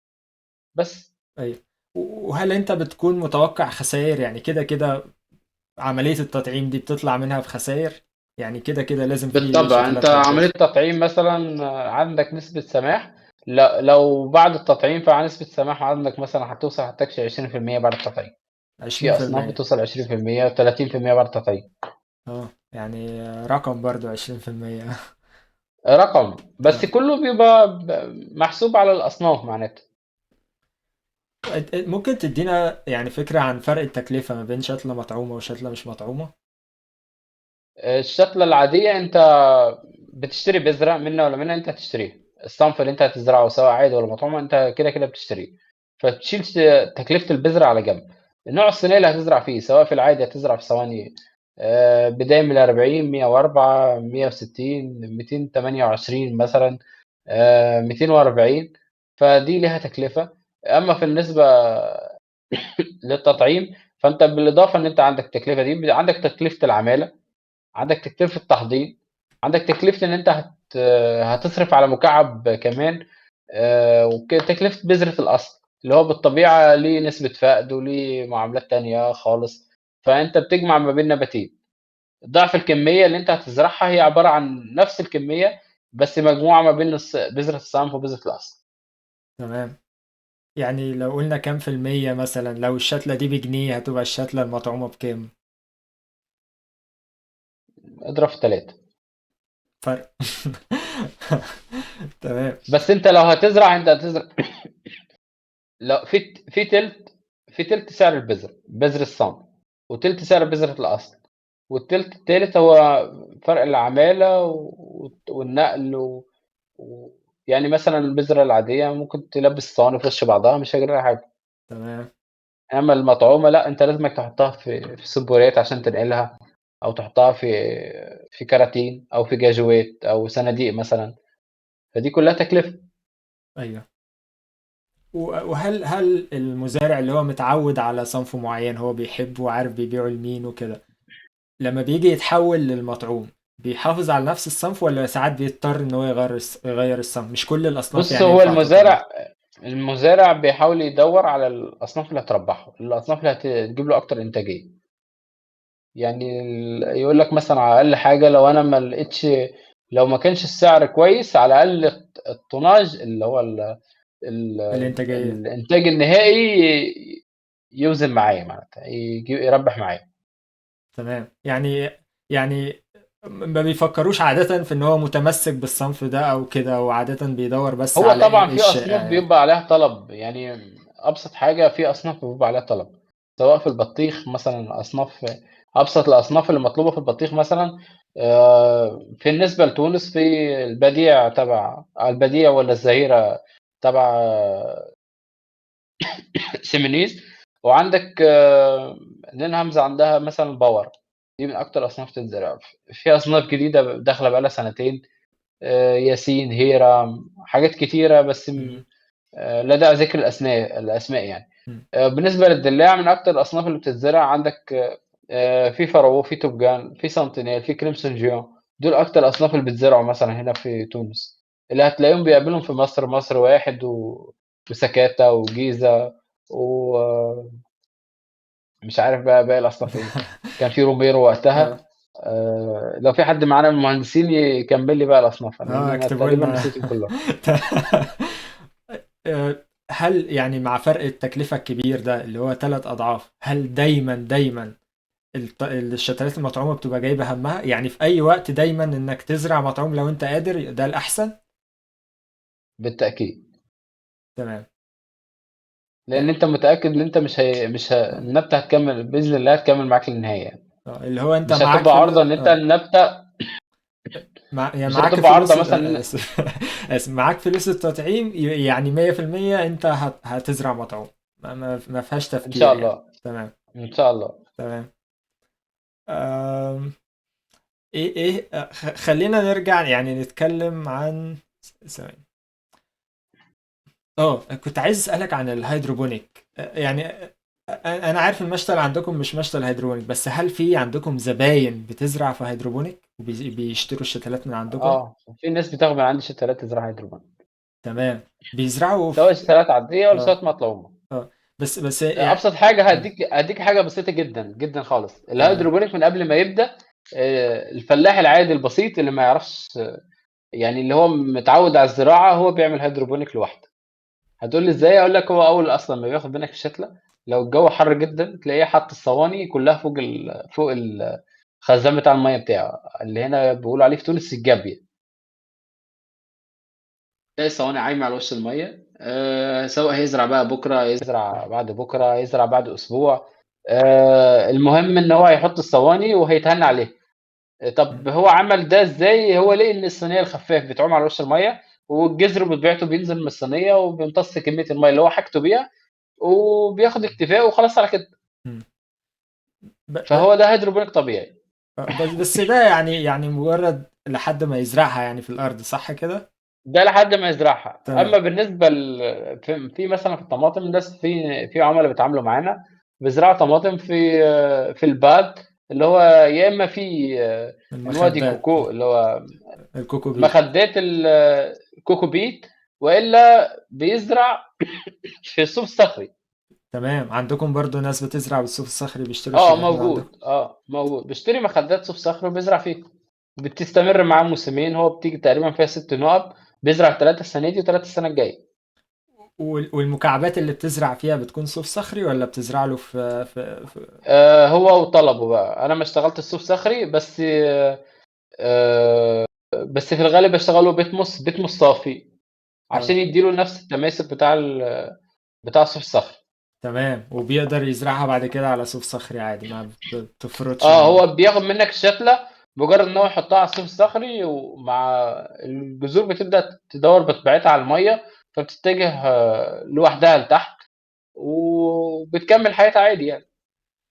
وهل الناس هو دي بيشترط عليّا حاجة واحدة. ايوه بس ثواني. بيشترط عليّا حاجة تمام. واحدة في طول الساق. تمام، بيبقى عايز ايه بقى؟ يقول لك أنا عايز الساق ما تقلّش مثلًا عن 3 سنتي، تمام، ده على أي لحد حال من الأحوال، لحد منطقة التطعيم، لحد منطقة التطعيم. تمام. ما تقلّش عن 3 سنتي. طب ليه بقى بيطلبوا كده؟ عشان يبعد منطقة التطعيم على الرطوبة الزايدة، تمام. أو يمنع مثلًا الأصناف إن هي تكوّن جذور، فبالتالي هتلاقيه لغى التطعيم. تمام. آه غير طول الساق، هل بيطلبوا مواصفات تانية؟ يعني احنا عرفنا طول الساق وعرفنا نوع الميديا ان انت بتعمل له 100% بتعمل له ماشي. هو مثلًا يعني آخر كراسة شروط اشتغلت عليها، كان حاطط لي 6 نقط. أول نقطة كانت زي ما قُلت لك طول الساق، النقطة التانية النقطة التانية إن تكون الشتلة خالية من الأمراض، إن يكون فيها نسبة نباتين على فرعين سيمتريك، نسبة النجاح في 80% نباتين على فرعين. تمام. تمام، إن النباتين يكونوا متوازيين قد بعض بالضبط، يعني الفرعين قد بعض بالضبط، ما فيش واحد سابق التاني. اه دي برضه فيها شغل كتير في الماستر يعني، إن أنا مطلوب لو في نبات سابق التاني، فأنا مطلوب إن أنا أقعد أنقّص في النبات ده شوية، شوية، أشيل له الورق وأشيل له الزوايد لغاية لمّا التاني يخبط عليه. اه باوصل مثلًا إن أنا ممكن أعمل له bouncing من فوق، أشيل القمة النامية بحيث إن هو عمال ما يطلّع قمة نامية جديدة، يكون التاني ده وصل له. تمام. جميل. ما يكونش مثلًا ما يكونش الفرعين لازقين لبعض، لازمهم يكونوا بعاد عن بعض. ايوه. انت ايه رأيك في فكرة ان المشتل نفسه يكون هيدروبونيك؟ يعني انا عارف ان انت ما جربتش الموضوع ده، ما اشتغلتش فيه عملي، بس كفكرة انت ايه رأيك؟ آمم، هتلاقي صعوبات كبيرة جدًا، لإن أنت أكبر مشكلة بتواجهك في المشتل الكثافة النباتية العالية، وبناءً عليه أنت مش هتقدر تتحكم مع كثافة نباتية عالية، مع نسبة رطوبة عالية في المَيّة. المَيّة متوفّرة طول النهار، مش هتقدر تسيطر على النبات. النبات في المشتل لازمك تعرّضه للظروف المناخية الصعبة. يعني النهارده مثلًا رويت في الأول مثلًا هترويه شوية، شوية عشان تبدأ البذرة تخرج، مش مستحق كمية مياه كبيرة، فأنت محتاج ترطّب وش البيتموس بس على خاطر النتح اللي صار عن طريق الشمس، مش النتح فقدان المَيّة عن طريق الشمس. بعد كده النبتة تبدأ تطلع، فأنت تبدأ تدّيها شوية مجهود فطري، ما ينفعش تدّيها مَيّة كتير، لإن أنت لو في الشتا هتدفّيها إزاي؟ لا في دي مشكلة. في. هتدفّيها إزاي؟ هتدفّيها إن أنت هتبقى مضطر أنت تسخّن المَيّة كلّها، صح؟ صحيح ايوه. زي مثلًا عندي جزء أنفاق في الشركة عبارة عن أنفاق فيها تسخين في الأرض، بالظبط. فأنا تقريبًا باشتغلها زي الهيدروبونيك، باحُط النباتات على الأرض لإن هي أسمنت، أو باحُط لها مشمّع باحطها على الأرض. لو أنا عندي حاجة مثلًا عايز أجرّيها أو أحضّرها بسرعة، أحُط لها مشمّع، أعملها تسميدة، بتبيع في التسميد، هيقعد في المكعبات وهيقعد على المشمّع دوّة، ولمّا أقفل عليها من فوق مع الرطوبة العالية ايوه. أسبوع تلاقيها بقت قد كده. خلينا نتكلم شوية عن المهندسين الزراعيين، والمهندسين بالذات الصغيرين اللي لسه بادئين في المجال أو كده. شغل المشاتل بالنسبة له، يعني إيه الفرق بين شغل المشاتل وشغل المزارع؟ يعني أنت نوعا ما اشتغلت في الاتنين أو عارف الدنيا ماشية إزاي في الاتنين، فأنت حسيت إيه؟ المشتل لازمك تكون منظم اكتر، تعرف ان انت تسيطر على العماله اللي انت فيه، لان حي صغير في عدد عماله كبير. يعني مثلا بتوصل في المشتل بوصل مثلا ل70 عامل في الموسم. 70 عامل عدد كبير. المزرعه لا، بالنسبه للعماله انت عندك عماله بتيجي ساعات بتبقى الشغل زي عندك عماله ثابته اللي هي بتاع الري والمكافحه والتسميد. أمّا ساعة التقليم مثلًا بتجيب ريّس عمّال، هو بيقوم لك بالعملية دي بعيد عليك. ساعة الجمع نفس القصة، لو هتنزّل غبار مثلًا والّا هتقلّم نفس الحكاية. بتجيب حد فاهم بيخلّص لك الموضوع، إلا لو شركة كبيرة بقى بيبقى عندها فريق العمالة بتاعها فبيقدر يتصرّف فيه. المكان بيبقى محلول، أنت بتبدأ مثلًا في المزرعة، بيبقى عندك كذا قطاع، ما فيش مزرعة بتبقى كلّها عنب ولا مزرعة كلّها خوخ واحد، بيبقى مثلًا أحواش، كل حوش فيه مزروع حاجة، بيبقى عشان يحاول يخلّي عجلة دايرة. ب... ب... ب... المشتل لأ، المشتل آه. يعني بتحس المشتل المشتل لأ. ديناميكي أكتر، بتحس فيه أكشن أكتر آه، أنت لو على أبسط غلطة ممكن تيجي الصبح مش هتلاقي حاجة تعملها. يا ساتر يا رب. بجد.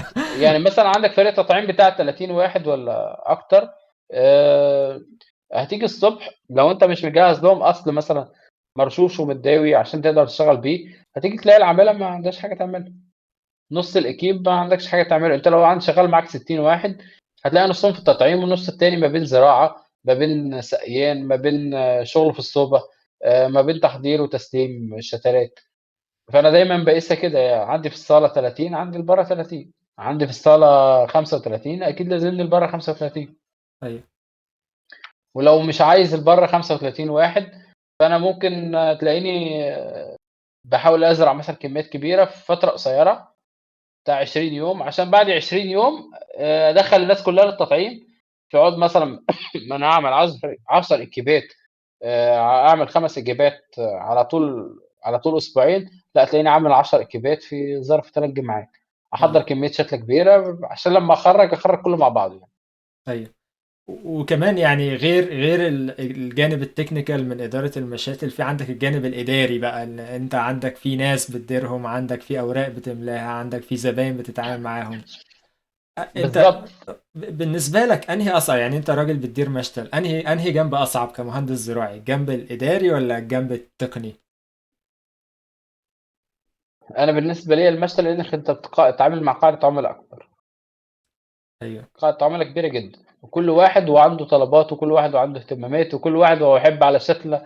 أنت ممكن تعبّي عربية أو كاميون واحد شتلة واحدة، نفس الحجم ونفس الشكل ونفس اللون، توزّعها على 5، 6 فلاحة، ده يقول لك دي كبيرة وده يقول لك ده صغيرة، ده يقول لك لأ دي ناقصة، دي مريضة، ده صفرا، ده طويلة، ده بُص اختلاف الأذواق مش زي مثلًا أنت الإنتاج بتاع المزارع، أنت بتنتج منتج نهائي، إذا كان هو صالح للاستخدام هاديك بتنزّل له السومة وصالح للاستخدام بترميه مثلًا، والّا إذا كان فرزة بتوديه محطات بتاع إنتاج تحويل مثلًا مُعلبات أو حاجة زي كده. لو أنت هتعمل دلوقتي مشتل في مصر، إيه الأصناف اللي حاسس إن أنت هتبدأ بيها؟ او ايه اصعب حاجه؟ يعني الموضوع الشتلات المطعومه في مصر لسه مش قوي قوي، لأ فحاسس بالعكس، مصر أقدم من تونس في التطعيم، اه بس مصر جاي لها الفترة الجاية أكيد في تطعيم بتاع للطماطم وللفلفل والبتنجان عمومًا، لإن في مشاكل كتيرة بتتم، في مشاكل كتيرة بتواجه الفلاحة فعلًا، زي ما كان من 7 سنين فاتوا في مشكلة في منطقة بلطيم وكفر الشيخ، في حوار بلطيم والمنصورة في حوار الخيار المطعوم، ما اتحلش كان في حوار الخيار العادي في الصوب العادية بسبب ارتفاع الماء الأرضي وبسبب ملوحة الأرض، ما اتحلتش كان مزارعه مطعوم. هي بتحس ان يعني كل منطقه مثلا بتظهر فيها مشكله، والمشكله بتقعد تصعب والناس بتحاول تحلها بكيماوي وكلام زي كده، بالضبط، لحد بالضبط، اما واحد بالضبط. منهم يعني يقول لك ايه، اما جرب المطعوم، يجرب المطعوم من هنا تلاقي البلد كلها حولت وقلبت مطعوم. البلد كلّها حوّلت لإنّها بتلاقي إن هو لإن من أصل من صفاته إن هو بيتحمّل لك الظروف المناخية الصعبة، أو ف- بيتحمّل بلاش الظروف المناخية الصعبة، بيحاول يقاوم النيماتودا، لو أنت عندك نيماتودا في الأرض، الأصل مقاوم، مش مقاوم بمعنى مقاوم، أمّا هو متحمّل. تمام، اللي هو مش هيعالج بس مش هيتأثر قوي زي اللي مش مطعوم. تمام. ايوه. يعني نفهم من كده ان يعني دلوقتي فرصة ذهبية للناس المشاتل انها يعني تدعو الناس للمطعوم، لان هم مجرد ما هيجربوا يعني البيزنس كسبان كسبان يعني. بالضبط. ايوه. ايه هي اول اصناف هتبدأ بيها لو انت عملت مشتل في مصر مطعوم؟ ايه اول اصناف هتزرعها؟ بالنسبة للأصناف أنا ما افرضش صنف على حد، اللي كل واحد يشوف الصنف اللي يناسبه ويشتغل بيه. بس يعني مش هتحتاج تعمل دعاية، يعني الناس مثلا قاعدين بيجيبوا في الدواء الفلاني والكيماوي الفلاني وبتاع، ما بُص، حدش أنا بيفكر. بالنسبة للوضع في تونس إحنا قبل مثلًا قبل فترة الزراعة تقريبًا بشهرين، بنتقبّل الطلبات بتاعة العُملا، كل واحد بييجي يقول لك أنا عايز كمية من صنف كذا، وكمية من صنف كذا، وكمية من صنف كذا في الفترة الفلانية، فأنا أفضّل لو الموضوع ده موجود في مصر، لإن في مصر حاليًا بيشتغلوا بموضوع الإغراق، مشتى الفلاني يشتغل، ومشتى الفلاني يشتغل، ومشتى الفلاني يشتغل، وتيجي مثلًا في فترة معيّنة تلاقي الناس كلّها عندها الشتلات بتاع صنف معيّن أو صنفين معيّنين، وما حدش عارف يبيع، فبيضطر إن هم ينقّصوا في السوق عشان يخلصوا من الشتلة، وبالتالي تلاقي المشاتل خسرانة. صحيح. أنا نِفْسي تبقى الفلاحة في مصر منظمة أكتر، معناتها ما حدش يزرع حاجة لمّا يبقى في طلبيات، على الأقل عندك 70% طلبيات و30% زايد تزرعه على جنب. مش هابقى أنا مثلًا داخل السوق ما عنديش ولا حريف ما عنديش ولا عميل، وفي الآخر تلاقيني زارع كمية إن هي تغرّق السوق كامل. المشكلة دي كمان مكملة لقدام، يعني مثلا السنة دي اللي زرع فراولة كسب، تبص السنة الجاية البلد كلها زرعت فراولة، تلاقي البلد كله كلّها خسر. زارعة فراولة. ف مشكلة. يعني لا يعني محتاجين أنا داتا كده.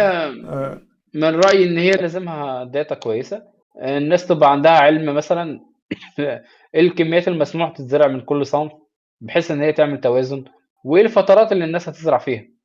مش تلاقي مثلًا منطقة زي أسوان الناس كلّها زارعة بطيخ، عشان خاطر السنة اللي فاتت ضربوا كلّهم في الطماطم، ولا تيجي مثلًا زي المنيا تلاقي الناس كلّها زرعت طماطم على خاطر السنة اللي فاتت ضربوا في البطيخ. أيوه. وبييجي يعني التحكُّم بتاع ربنا، يعني في الأول وفي الآخر ربنا سبحانه وتعالى يسيّر الأمور كما يشاء. ممكن يحصل لك اختلاف في درجات الحرارة، تلاقي مثلًا منطقة المنيا بطيخها طلع مع منطقة أسوان، وتلاقي ساعات الصحراوي خَلْط على المنيا، فتلاقي ضرب السوق بتدخل بقى تحت عرض وطلب. المعروض كتير والطلب فالسعر بينزل، المعروض قليل فالسعر بيطلع، مش مشكلة جودة الإنتاج. نفس الوضع في تونس، يعني تونس مثلًا هم تقريبًا 5 مناطق اللي بيتزرع فيها. آآ منطقة مدنين، صخيرة، الرجاب، القيروان، أو الصخيرة والرجاب تقريبًا فرد منطقة لأنهم تقريبًا قريبين من بعض. بعد كده تلاقي منجاز البيابي وجندوب. لو الطقس مشي كويس هتلاقيها تمشي الرجاب، وبعد تيجي منطقة الشراردة والقيروان، وبعد تطلع النادور والإنجاز يجيبوا مع بعض. لو بقى حصلت سخونية مرة واحدة في الطقس فتلاقي الطقس يعني مثلًا كان مثلًا بارد في شهر 3 وفي شهر 4 جه سخون، فبيحصل تعطيل الشتلات بتاعة القيروان والنادور، وبالتالي فهتلاقي شتلة الإنجاز في شهر 4 مشيت كويس. بُص تلاقي هو الاتنين طيّحوا مع بعض، تلاقي الإنتاج مغرّق السوق، والسعر تلاقيه في الأرض. آه.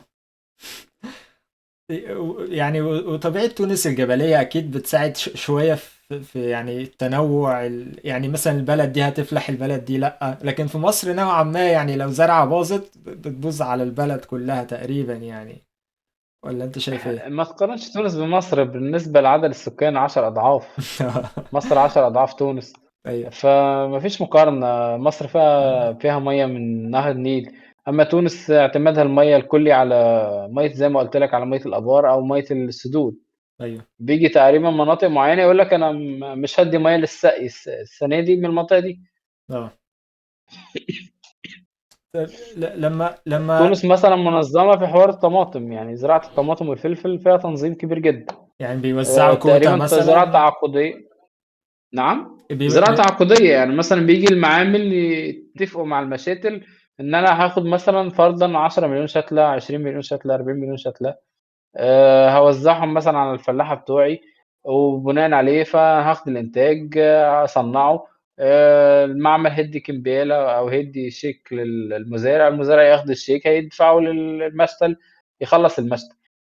في الفترة دي المعمل مربوط مع الفلاح إن هو بيدّي له بقى المواد كلّها، بيدّي له الملْش لو هيزرع بملْش، هيدّي له جيار اللي هو النقطات، هيدّي له المينا الأمونيتر لو هو هيدّي له الأمونيت، وبيدّي له فلوس كمان عشان يخلّص العمالة مم. مقدمًا.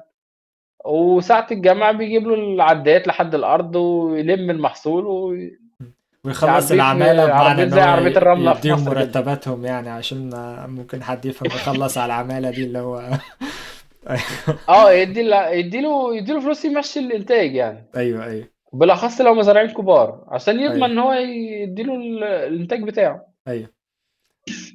أنت أكيد حضرت مشاتل صغيرة بدأت تتجه للتطعيم. إيه أشهر المشاكل اللي دايما المشاتل الصغيرة دي بيعملوها؟ بصراحة الاسترخاص. تمام.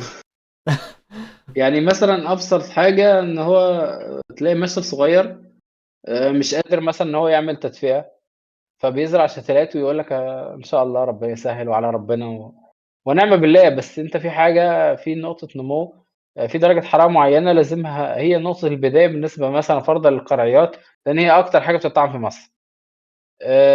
القرعيات مثلًا درجة النمو بتبدأ عند 14 درجة، في الأصل بتبدأ تقريبًا من 5 درجات.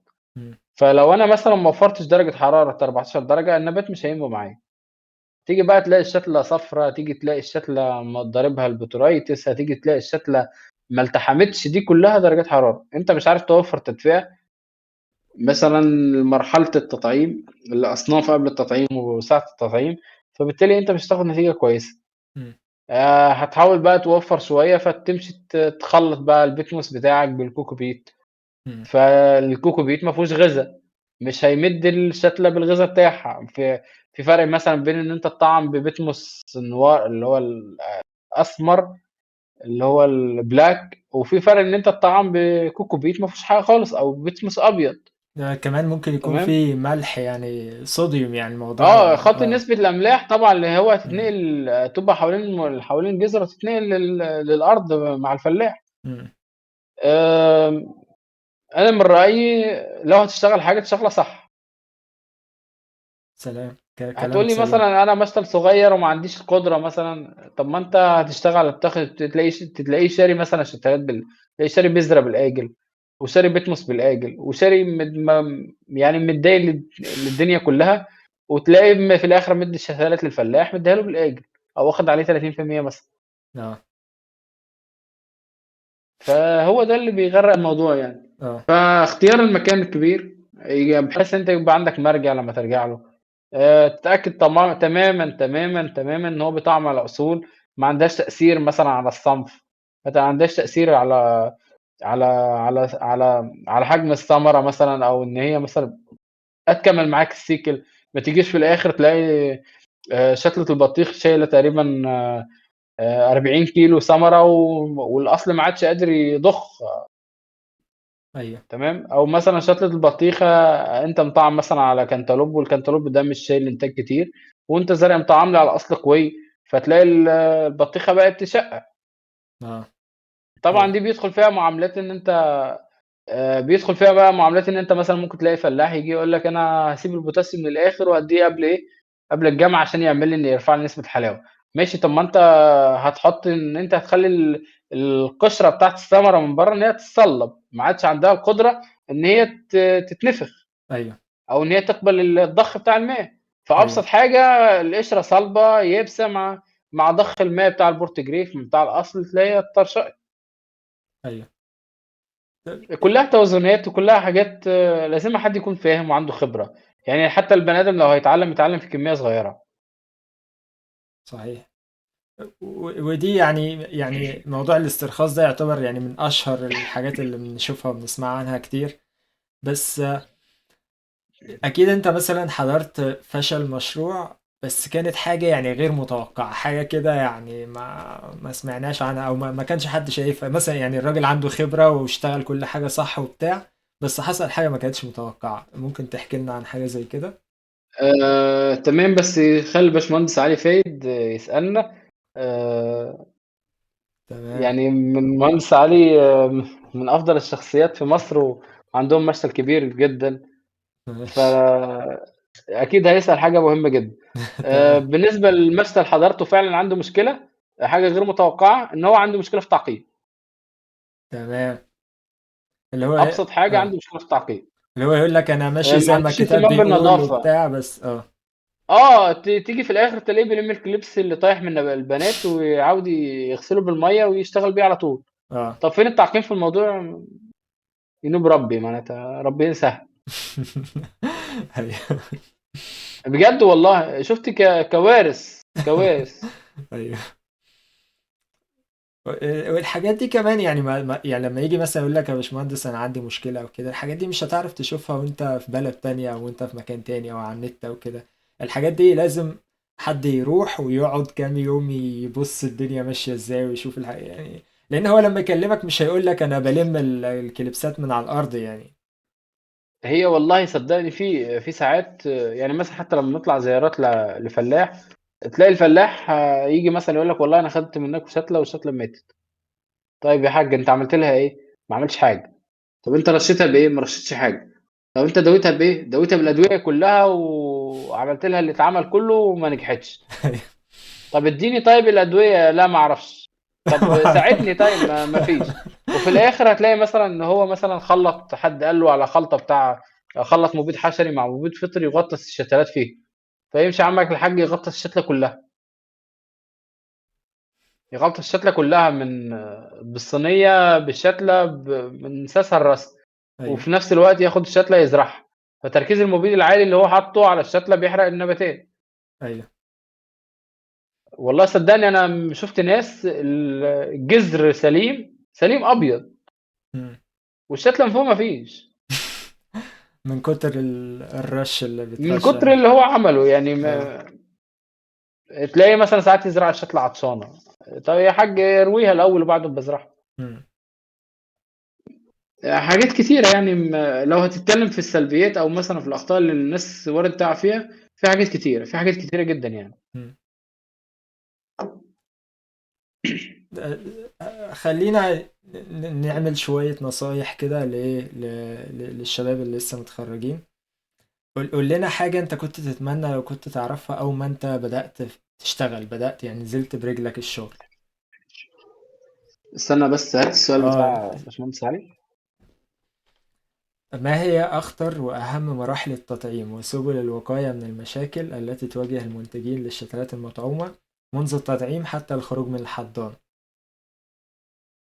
يعني امتى بالظبط بتبقى اللحظة الحرجة اللي يعني بيروح فيها ال20% بص، اه. اللحظه الحرجه، انا عندي نباتين حيين. مهم. لو انا وصلت ان انا دخلت اللام ما بيناتهم، الموس ما بيناتهم، فهي دي اصعب حاجه. اه. لازم الموس يكون متعقم، يكون نظيف. ان انا لما احط الكليبس ده يكون متعقم ونظيف. ان انا لما احط نباتين على بعضهم، ان انا اكون مهيئهم ان هم يخشوا في فتره حضانه. السبع ايام اللي هيقعدها النبات ده، هو ما عندوش قدره مثلا ان هو يعمل بناء ضوئي عشان يثبت الغذاء. الاصل لو هو هيضخ، ان انا لازم امنعه ان هو يضخ الغذاء بتاعه لفوق، عشان ما يكونش ما يبقاش عنده كميه عصاره زايده ما بين منطقه الصنف وما بين في منطقه القطع ما بين الصنف والاصل. وبناء عليه مثلا هتعمل لك بكتيريا، او ان هي ماده لزجه، فهتكون بكتيريا بسهوله جدا، او تكون فطريات بسهوله جدا. لما احطها في الحضانه لازم اكون متحكم في درجات الحراره، موفر لها الظروف المناسبه اللي اتكلمنا عليها. درجه حراره ما بين 22 و 28 درجه. انا بفضل 25 درجه و24 درجه في وسط النفق. على الرغم ان هي صعب ان انت توزن الحراره، يعني انفاق فوق بعضها صعب انت تخلي درجه الحراره من تحت زي من فوق.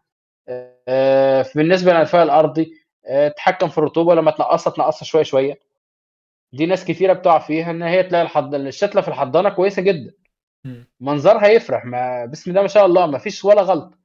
بعد تلاقيه خرجها من الصوبه، تبدا ان الشطرات تسقط، اه. تلاقي دبلت وبدات تقع. ايه الغلطه اللي هو وقع فيها؟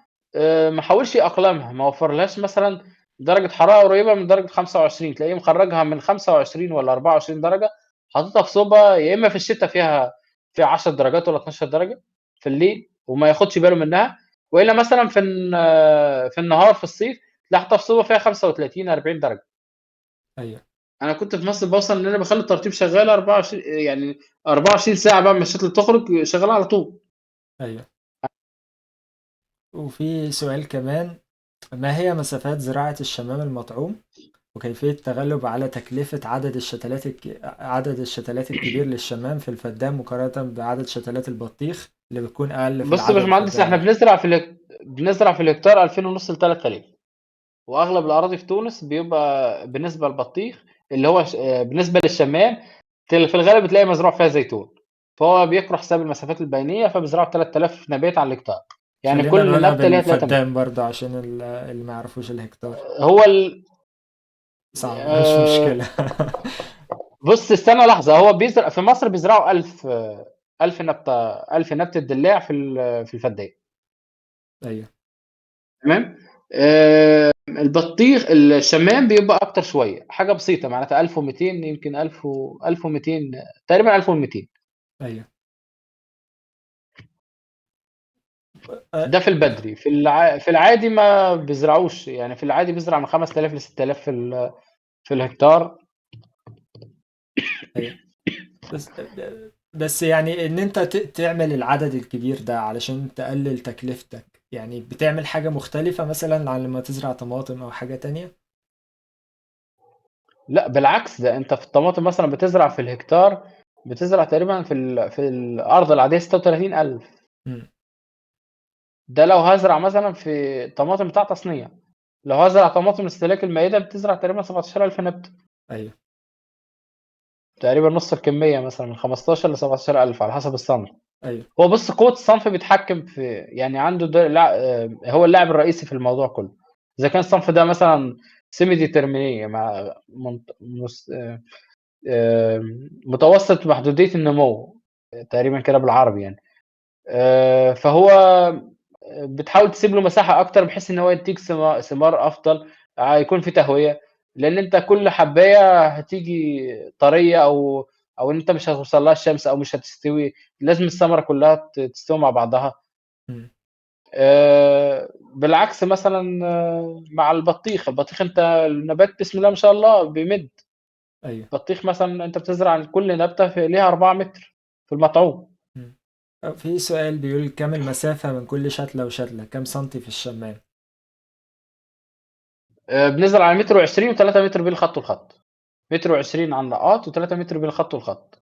هل ده بيفرق بين صنف في للتاني؟ المطعوم. في المطعوم. تمام. خلينا نرجع لحتة النقطة الحرجة في موضوع التشتيل. أنا كنت استنى عايز بس أسأل. نكمل الإجابة على الباشمهندس. ماشي. الشمام بالنسبة للشتل، الشمام في مصر، في تونس بالنسبة للشتلة العادية بيزرعوا 5000 هكتار. يعني تقريبا بيزرعوا 2000 نبتة على كل على كل 2000 2 نبات في كل نبات على كل 2 متر. نبات على كل 2 متر. يعني تقريبا هيزرعوا 2000، تقريبا 2000 نبتة على الفدان. مهم. هنا بيحاولوا يوصلوا بالأحجام الكبيرة. الشمام بتاع تونس الحجم الثمر تقريبا وصل 5 كيلو و6 كيلو. مم. عندنا سؤال كويس خالص يعني، بيقول لكل إنسان لحظات من الضيق والصعوبات ولله حكمه في ذلك. لو أمكن المهندس مصطفى يحكي لنا موقف كان صعب فعلا معاه، سواء كان في الحياة بشكل عام أو في مجال العمل، وحلته ازاي، أو أنت كنت حاسس بإيه وإيه اللي حصل بعد كده؟ أنا أكتر موقف بيبقى صعب عليا لما مثلا العملاء يعملوا عليا تأخير بحكم المشتى المطعوم، وأنت في الشتاء مثلا بيبقى عندك ما عندكش كمية مساحة كبيرة في الصوبة بالتدفئة مثلا، وعملاء تعمل عليك تأخير، وأنت عندك شتى كل يوم بتطلع من الحضانة. فلازمك تلاقي حل. لازمك تلاقي حل إزاي بقى؟ الله أعلم. أيوه. تحط بقى تلاقيني والله باوصل ساعات تلاقينا فارشين على الممرات. مم. يعني أنا في العادة مثلًا الصوبة القوس ال8 متر ده باعمل فيه بوندتين مفروشة على 8 صواني، بحيث إن أنا أسيب أكتر مساحة للتهوية. مم. توصل مثلًا أنت ترصف على 11 صينية، بحيث إن أنا أزود الكمية في وسط البيت. مم. فبالطبيعة ده بيبقى risk عليّا أنا، إن أنا باخد المخاطرة على روحي. والشتلة نفسها ممكن يعني تتدهور ولا يعني، اللي هي إضافة بسيطة، عامل فباقول محدد إيه، للكميات المطعومة سواء بطيخ أو شمام، نوع التربة أو المنطقة أو نوع الصنف. بيقول يعني ده شيء الكميات. أكيد. اه. ده شيء أكيد، أنا لسه قايلها النقطة دي. اه يعني الأرقام اللي احنا بنقولها ايه يعني تبدأ بيها، بس كل على حسب الظروف بقى بتزيد بتقل. يعني مثلًا هادّيك مم. مثال بسيط. مم. في تونس لو هيزرع مثلًا في البدري وبيزرع صواني اللي هي 40 نبات، فهو بيزرع 5000 نبات في الهكتار. مم. إنما لو هو هيزرع في شهر 6، لأ ما بيزرعش 5000 نبات، بيوصل ل8000 نبات. مم. بيزرع صواني 104 وبيزرع 8000 نبات. مم. وبيخلّي مثلًا المسافة ما بين النبتة والنبتة على النقاط من 60 ل70 سنتي، وما بين الخط والخط 2 متر. ليه؟ لإن يقول لك أنا درجة الحرارة عالية جدًا، فلازمني أكثّف الغطاء النباتي بسرعة، يكون عندي النباتات واصلة لبعضها والخطوط مقفّلة على بعضها، عشان الثمرة تخش تحت العرش. ايوه. لإن أنا لو سِبت الثمرة للشمس شهر 8 في تونس، الثمرة كلّها هتلثلث. اهو في مصر برضه. تمام؟ مم. فبناءً عليه هو بيكثّف النباتات عشان يغطي العرش، تغطي النباتات من تحت. مم. يقول لك أنا هاخد من مثلًا كل عرشة 3، 4 وكفاية كده يعني. ايوه. في برضو يعني المهندس علي بيقول إن إنتاج شتلات المطعوم هو من أخطر وأصعب المشاريع. يعني دايما من ضمن يعني أصعب الحاجات في إنك تدير مشروع هو جزء العمالة. وأنا متأكد إن أنت علشان تعمل مشروع تطعيم يعني موضوع العمالة وخبرة العمالة ده هيبقى حاجة تقيلة قوي، لأن يعني زي ما قلت إن النقطة الفاصلة أو النقطة الحرجة لا هو في حتة قص النبات وتركيبه على النبات التاني. إيه انا في ناس تجربتك في كتيره الموضوع ده؟ انا في ناس كتيره من الجماعه اللي شغالين معايا بيتفرجوا علينا دلوقتي تمام. والحمد لله يعني. هم عارفين لما بفقد اعصابي يعني. ساعات بتتحط تحت ظروف، مثلا انت بتتعامل مع اشخاص، البني ادم ده بيجي عليه فتره بتلاقيه هو مريض ولا عيلته مريضه، بيحاول يفضل حاجه على حاجه. انت زارع مثلا كميه لازم تطعمها، فتلاقي الناس العامله مش موجوده. اه. عنده التزامات اسريه، عنده التزامات عائليه، مرض ده حاجه تانية. فتلاقي نفسك دايما تحت ضغط، في موسم بتاع عماله تلاقي نفسك ناقص. تيجي مثلًا تلاقي في عز الشتا طبعًا تلاقي دور برد وأنت مشتل صغير ومكان مقفول، أو مثلًا تحت الصوبة وطالع برّه، هتلاقي أقل يوم تلاقي عندك 10 من الناس عندهم برد. الطعم كله. وهُم لو في حد منهم متابع مثلًا اللي أنا شُفتهم دلوقتي، بسمة مثلًا والّا نايلة، ممكن يقول لك الموضوع ده السنة دي مثلًا مم. جه علينا شهر 2، شهر 2 قبل رمضان على طول، اه. المشتل كله بردان، عنده برد. اه. أو. عنده برد والناس لازمها تيجي وتشتغل، برد بقى مش برد عادي، برد التكسير بالجسم لدرجة صداع. مم. هي هدير دي مثلًا دي اه. تعرف الموضوع ده. ب ما فيش غياب، لازمك تيجي، لازمك تشتغل. الكمية مثلًا لو أنت مثلًا زارع زي ما باقول لك 30,000، لو غاب لك 2 من 2 عُملا، 2 من اه. العمالة، لو كل عامل مثلًا بيشتغل 60 صينية في ال40 2400، فأنت هتلاقي عندك 5000 تأخير في اليوم، 5000 في 7 أيام. احسب أنت بقى الجدول كله 35,000 تلاقي اتضرب. كل أسبوع، مم. هتلاقي كل أسبوع عندك تأخير كمية كبيرة بقى. ايوه. وطبعًا الشتلة لمّا بتتأخر عن يعني هي ليها عُمر نموذجي للتطعيم.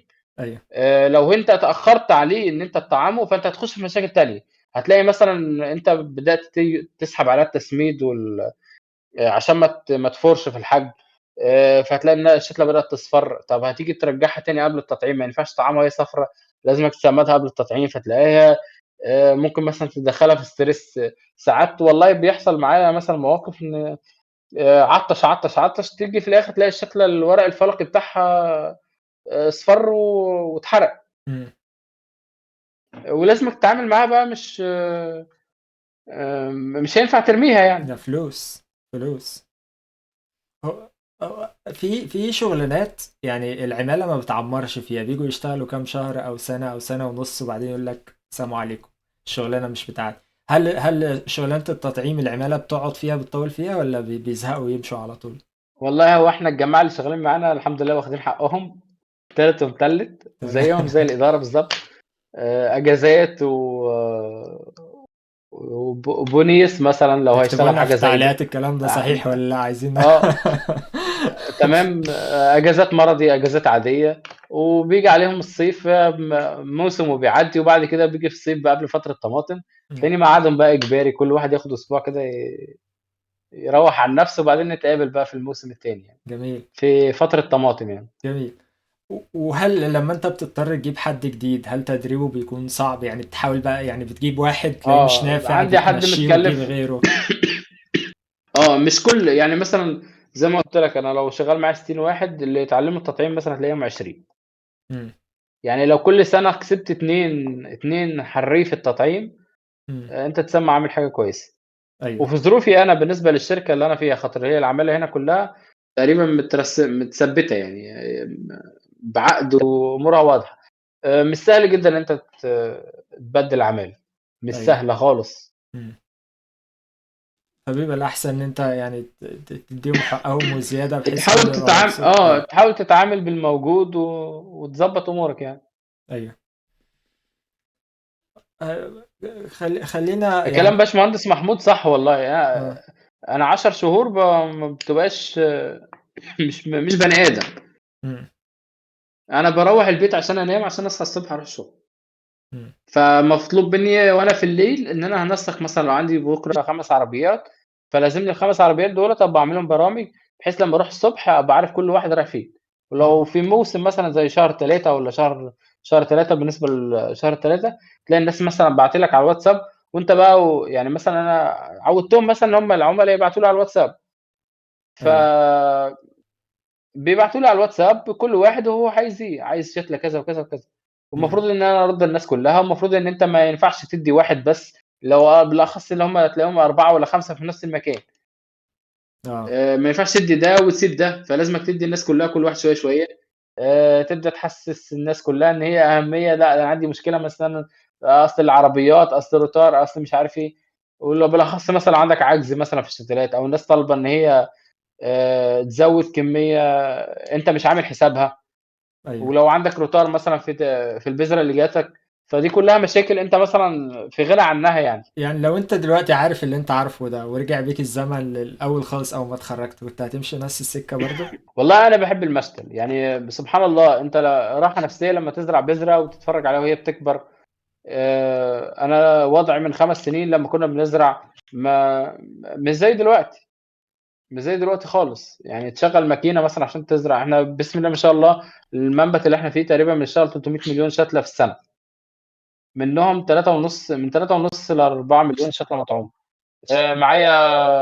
مش معايا، أنا معاهم، أنا خطران يتسمى إن أنا المضاف عليهم جديد، إحنا 4 مواقع، كل موقع تقريبًا فيه 2 مهندسين، واحد كبير وواحد صغير، كانش الموقع بتاع التطعيم، في أنا وآية تقريبًا نفس العمر، آآ أقل مساحة هي موقع التطعيم، على خاطر هو زي ما قُلت لك في تجهيزات، في شيش في الصوب كلّها، على يعني على الداير بتاع الصوب كلّها في شيش، في insect proof، الشيش اللي هو insect proof لأ insect proof هو المصايد بتاعة الحشرات، الشيش بتاع الحشرات، والشيش اللي هو الغطاء الأكحل أو الأخضر على حسب النوع يعني.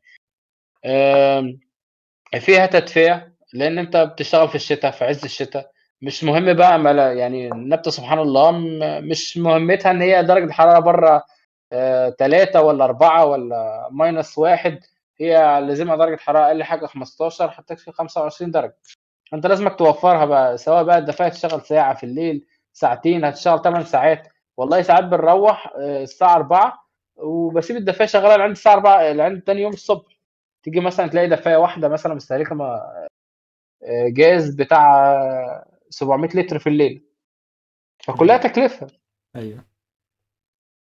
بالإضافة بقى للأعطال اللي ممكن تيجي لك بقى في أي لحظة، أو كهربا قطعت أو المَيّة ما فيش، لا قدّر الله مثلًا جات ريح وقطعت المشمّع، لازمك تتصرّف يعني النبتة صغيّرة وهي تحت مسؤوليتك وأنت أصلًا بتحس عليها من ناحيتها من مسؤولية لو يعني أنا دايمًا أقول لهم آآ إحنا بني آدمين نتعب ونمرض ونصح، أمّا النبتة لو مرضت وهي صغيّرة مش هترجع تاني. في شباب كتير لسه في الكلية أو متخرجين دلوقتي ولسه ما يعني عايزين ياخدوا أول خطوة، أو حاسين إن هم تايهين مش عارفين ياخدوا أول خطوة دي إزاي.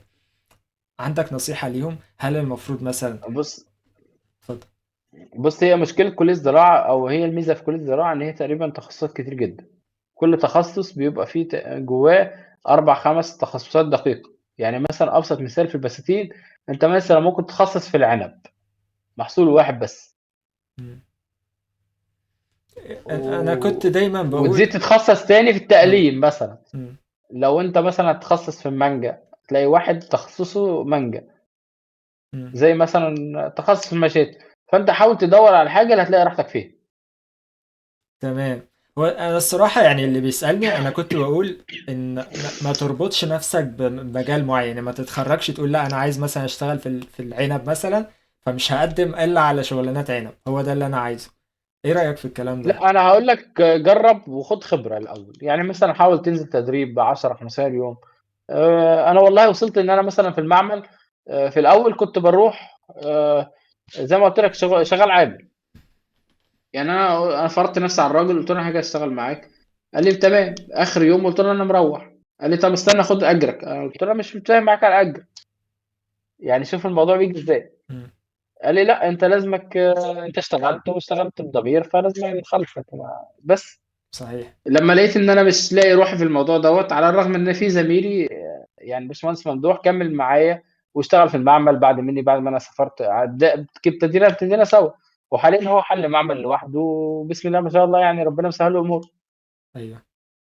يعني هو انا ابتديت في شتلات آه. واتنقلت لتونس ويعني وكملت في يعني الشتلات. القدر تقريبا، او ربنا بيقدر ان انت ربنا تمشي في سكة بيختار. معينة. اه بالظبط، انت بالظبط سيب كده. البيبان مفتوحة وسيبها على الله، يعني الباب اللي يتفتح لك خش. بالظبط، ما تقفلش روحك في حاجه معينه. يعني ايوه. انا زي ما حكيت لك قبل كده، انا كنت في مرحله من المحاري في المراحل، كنت في صحاري اللي كان معمول في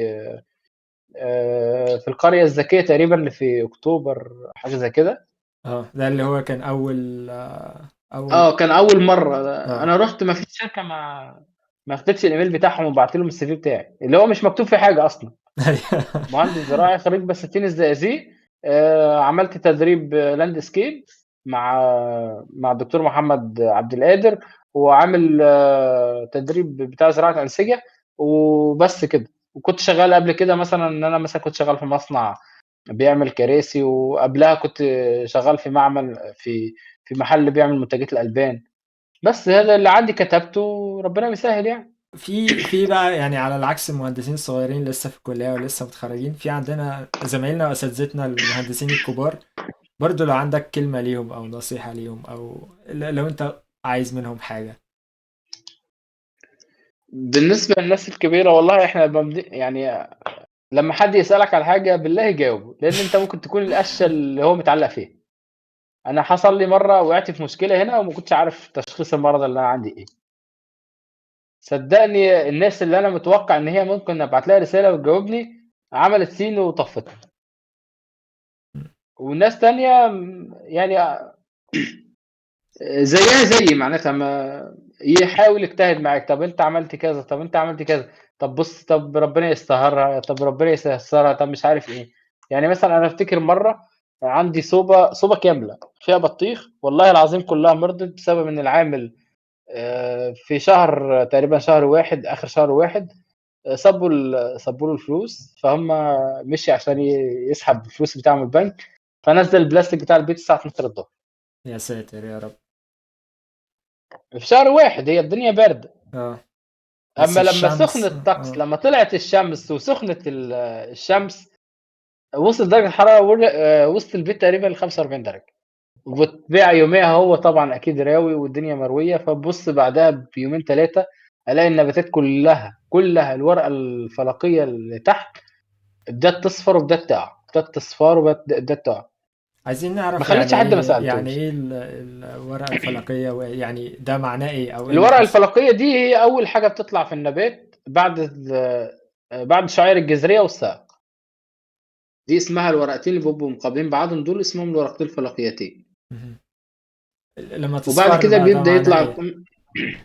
لما بتصفر في الغالب بيبقى نقص ازوت، نقص لا قصدي نيتروجين معناته. يعني لما انت لقيت مثلا ان بسبب الاجهاد اللي حصل على النبات الورقتين الفلكيتين اصفروا، هل ده بيترتب عليه حاجة؟ يعني هل معنى كده ان هو مش زرع. ترتب عليه حاجة، هو المية اللي قعدت على الورقة ومع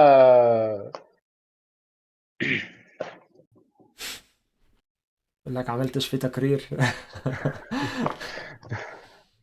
مانيش شراني زي ناس. قصدك مين؟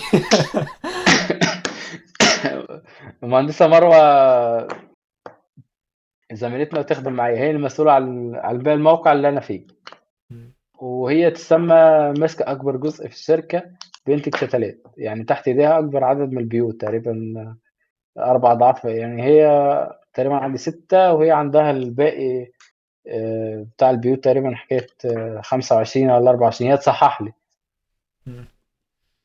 ما شاء الله. طب، بس فبالنسبة لنا يعني احنا الموسم بيبقى صعب.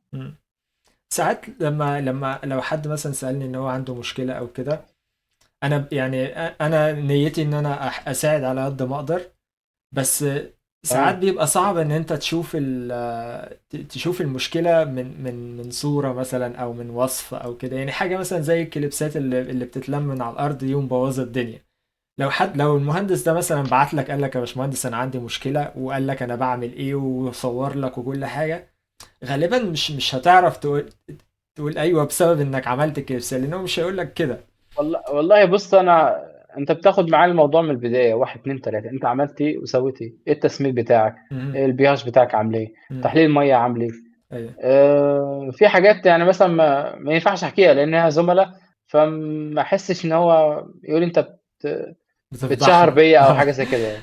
ما او بالوا بتفضحني. اقواما مش عارف عملوا ايه. اه أيوة. بس. بس اللي كنت عايز اقوله يعني ممكن مثلا مهندس كبير يشوف حد بعت له رساله كده فيقول ايه ده، وانا احلها لك ازاي، يقوم ما يردش. يعني هو الاسلوب برضو يعني بالنسبه لي الاسلوب اهم من اللي انت هتقوله، يعني اهم من انت هتحل والله المشكله ولا لا. صدقني انا اول ما سافرت هنا، انا ما عنديش خبره كبيره، انا كنت كل اللي عندي في حوار التطعيم سنتين. انا ايوه. كان المهندس ابراهيم والمهندس محمد عبد الرحمن، انا كنت تقريبا كل يوم بكلمهم. ايوه. المهندس محمود نسيم، مهندس علي كان وقتها شغال في الجزائر، هو تونسي شغال في الجزائر وحاليا شغال في فرنسا. ايوه. انا كنت كل يوم بكلمه، كنت كل يوم اخر اليوم بقول له انا عملت كذا وكذا وكذا وكذا، وقعت في مشكله كذا وكذا وكذا وعملت حل كذا، يقول لي جرب مش عارف ايه، طب كذا، طب لدرجه ان انا مثلا واجهت مشكله في الدفايات، المهندس اللي كان ركبها لي في مصر اتصلت بيه، ممدوح خليفه، المهندس ممدوح خليفه. السلام عليكم يا باشمهندس، انا فلان فلاني كنت شغال في المكان الفلاني، وعندي دفايه وضعها 1 2 3 وعايز اصلحها. سكت شويه وبعدين قال لي بص، لما تروح عندي دفايه كلمني وانا هقول لك تعمل ايه. ايوه. بس. وكانت الدفايات اللي عندي ان هي مثلا متعوده ان هي تشتغل على طول، اه. المروحه على طول شغاله، انا ما بفهمش في الكهرباء للدرجه اللي هي يعني. ايوه. اتواصل معايا وقال لي لا انت لازم توصل كونتاكتور مش عارف ايه بالطريقه الفلانيه فتشتغل لك وهتقص وتمام. وتابعتها معاه وعملتها. ايوه. في حوار الشتلات اللي بقول لك عليها دي، المهندس علي محمد عبد الرحمن لما صورتها له قال لي حاول تجرب مثلا حاجه للبكتيريا، جربت وما جابتش نتيجه. بعدين اكتشفت بقى ان هي المشكله اساسا كانت من الحوار اللي انا قلت لك، ان البيت كان مقفول. يعني بص، حاجات بتربط حاجات، يعني انت مثلا حاجه ممكن ما تكونش علاقه لها، يعني ما تتخيلش ان هي ممكن تكون السبب. ايوه. انا مثلا وقعت في مشكله بسبب مثلا ان الصواني، بعد فتره اكتشفت ان هي باقي فيها بواقي الجذور بتاعه السلطه، نباتات السلطه، هو جذوره ناشفه شويه، اه. فبيدخل في الفتحات بتاعه الصواني الخفاف. اه. هو ايه نباتات السلطه؟ السلطه الخس كابوتشي. اه تمام، الخس تمام. تمام، فهي احنا بنشتغلها هنا شتلات. ايوه. فالشتله بتعمل جذر في وسط الخلايا بتاعه الخفاف. ايوه. بعد كده لقيت ان انت مثلا لما تيجي تزرع فيها بعد فتره قصيره، الخلايا دي بتبدأ تتحلل بسبب وجود المَيّة والرطوبة، وبتبدأ تعمل مثلًا زي بكتيريا والّا فطريات بتاع التحلل أو الدود الصغير بتاع التحلل، ايوه. ما كانتش تيجي على البال مثلًا. أمّا لمّا سِبتها للسنة اللي بعدها مركونة، النبات ده اتحلل على بعضه، ولمّا غسلتها مرّة تانية ما بقاش فيها حاجة، وبالتالي ما بقاش في مشكلة. يعني أنت ممكن تكون واقع في مشكلة كبيرة جدًا، وفي السبب حاجة صغيرة خالص، يعني أنت ما تديهاش بال. ايوه. تحتاج بقى ايه، واحده واحده كده تستلم الموضوع من الاول واحدة اه. واحدة تستلم الموضوع من الأول، وبعدين تبدأ تثبّت فيه. وفي حاجة كمان يعني الموضوع ده، يعني في مصطلح ترجمته اللي هو عمى الورشة أو حاجة زي كده، اللي هو لو واحد بيشتغل في مكان معين أو حاجة زي كده متعود عليه، بيتعمي عن حاجات، عن معظم الحاجات. هو بيبقى عارف إن كل حاجة في مكانها بتاع، ما بيشوفش بالمعنى، زي مثلا ما حد جديد جاي مثلا، لو حد جديد جاي يبص على تمام. المكان بيشوف حاجات القديم في المكان ما بيشوفهاش. فلما يكون حد كان في عنده مثل دايمًا كان في مثل دايمًا بيقوله المهندس سامح، طول ما أنت حاطط راسك براس العامل، مش هتشوف حاجة أعلى من اللي هو شايفها. فعشان كده كان دايمًا إيه، دايمًا حاول تخلّيك من برّه بالشوف أكتر، ايوه. حاول تتعامل معاهم بالشوكة والسكينة. أيوة. وكمان يعني ان انت تجيب مثلا حد من بره، مهندس مثلا، لو انت عندك مشكلة وسألت مهندس عنده خبرة وخليته يجي عندك يبص على المكان، غالبا هو هيشوف حاجات انت ما شفتهاش، مش بسبب ان هو عنده خبرة اكبر او كده، قد ما بسبب ان هو مش متعود على المكان، فبيبص بعين السائح، بيشوف. والله هي حصلت لي في مصر، اما هنا لا. تمام، تمام. هنا احنا الجروب كبير، فكلنا يعني بنعاون بعض يعني. ايوه. يعني مثلا انا ممكن تلاقيني آه... تلاقي مثلا ايه بتاخد رايي، فانا باخد هي بتاخد راي مروه، فكلنا بناخد راي بعض يعني. هو يعني احنا تقريبا جاوبنا على الأسئلة، مش عارف في أسئلة تانية ولا ممكن نسيب فرصة كام دقيقة لو في حد هيكتب أسئلة. عايز يسأل ايه الأفضل بخصوص إنتاج الشتلات من حيث الصواني، الفوم ولا البلاستيك؟ البلاستيك. البلاستيك في الشتاء بدون منازع. اشمعنى؟ لو هتعود تستخدم شتلة الصينية مرة تانية، بلاستيك. لو تستخدمها مرة واحدة استخدم انسرت واستخدم بلاستيك. الفوم افشل حاجة موجودة. ليه بقى؟ الفوم بيديك بس. هاديك سبب. الفوم لو انت هتستخدمه مرة تانية، فانت زي ما قلت لك المسام اللي موجود في وسط الصينية عرضة ان انت تتعرض، الجدر يخش فيها. آه، عرضة ان هو يحتفظ بالبكتيريا وبواقي المخلفات القديمة. سهل جدا التكسير. تكسير سهل جدا، في نسبة هالك عالية جدا، فكلها خسائر عليك. لو انت هتشتغل يعني مثلا ممكن مثلا زي ما بيعملوا في التطعيم في مصر، يستخدم انسيرت بلاستيك في وسط صينية فوم. مم. ما تمام. شفتهاش احنا قبل مثلا كده دي عندنا هنا الصراحة. بنشتغل. نعم. عاملة ازاي الانسرت البلاستيك دي؟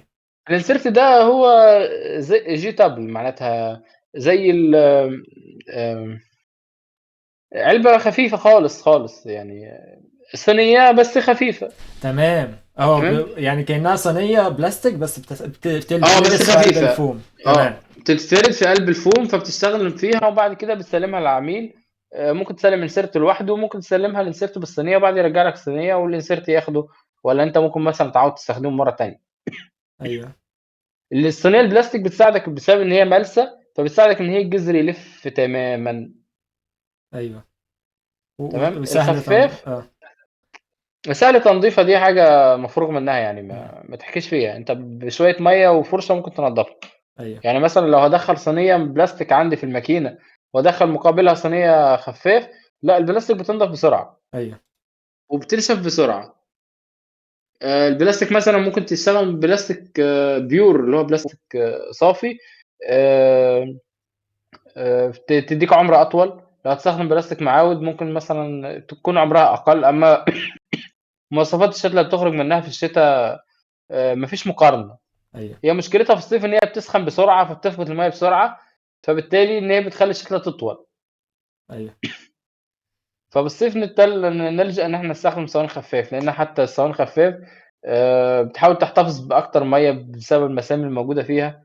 اللون الابيض بتاع الخفاف بتاع البوليسترين بيعكس اشعه الشمس، عكس الاكحل بتاع البلاستيك ان هو بيمتص اشعه الشمس.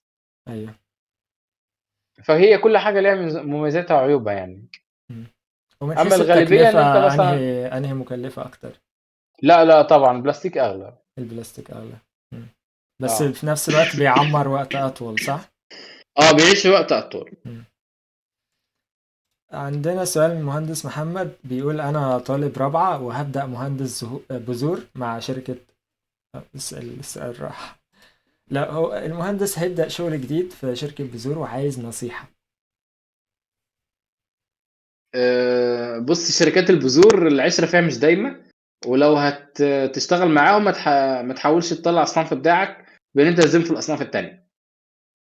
تمام، دي بصراحة اكتر حاجة ممكن مثلا اعودها لك الف مرة واقول لك حطها بين عينيك. تمام.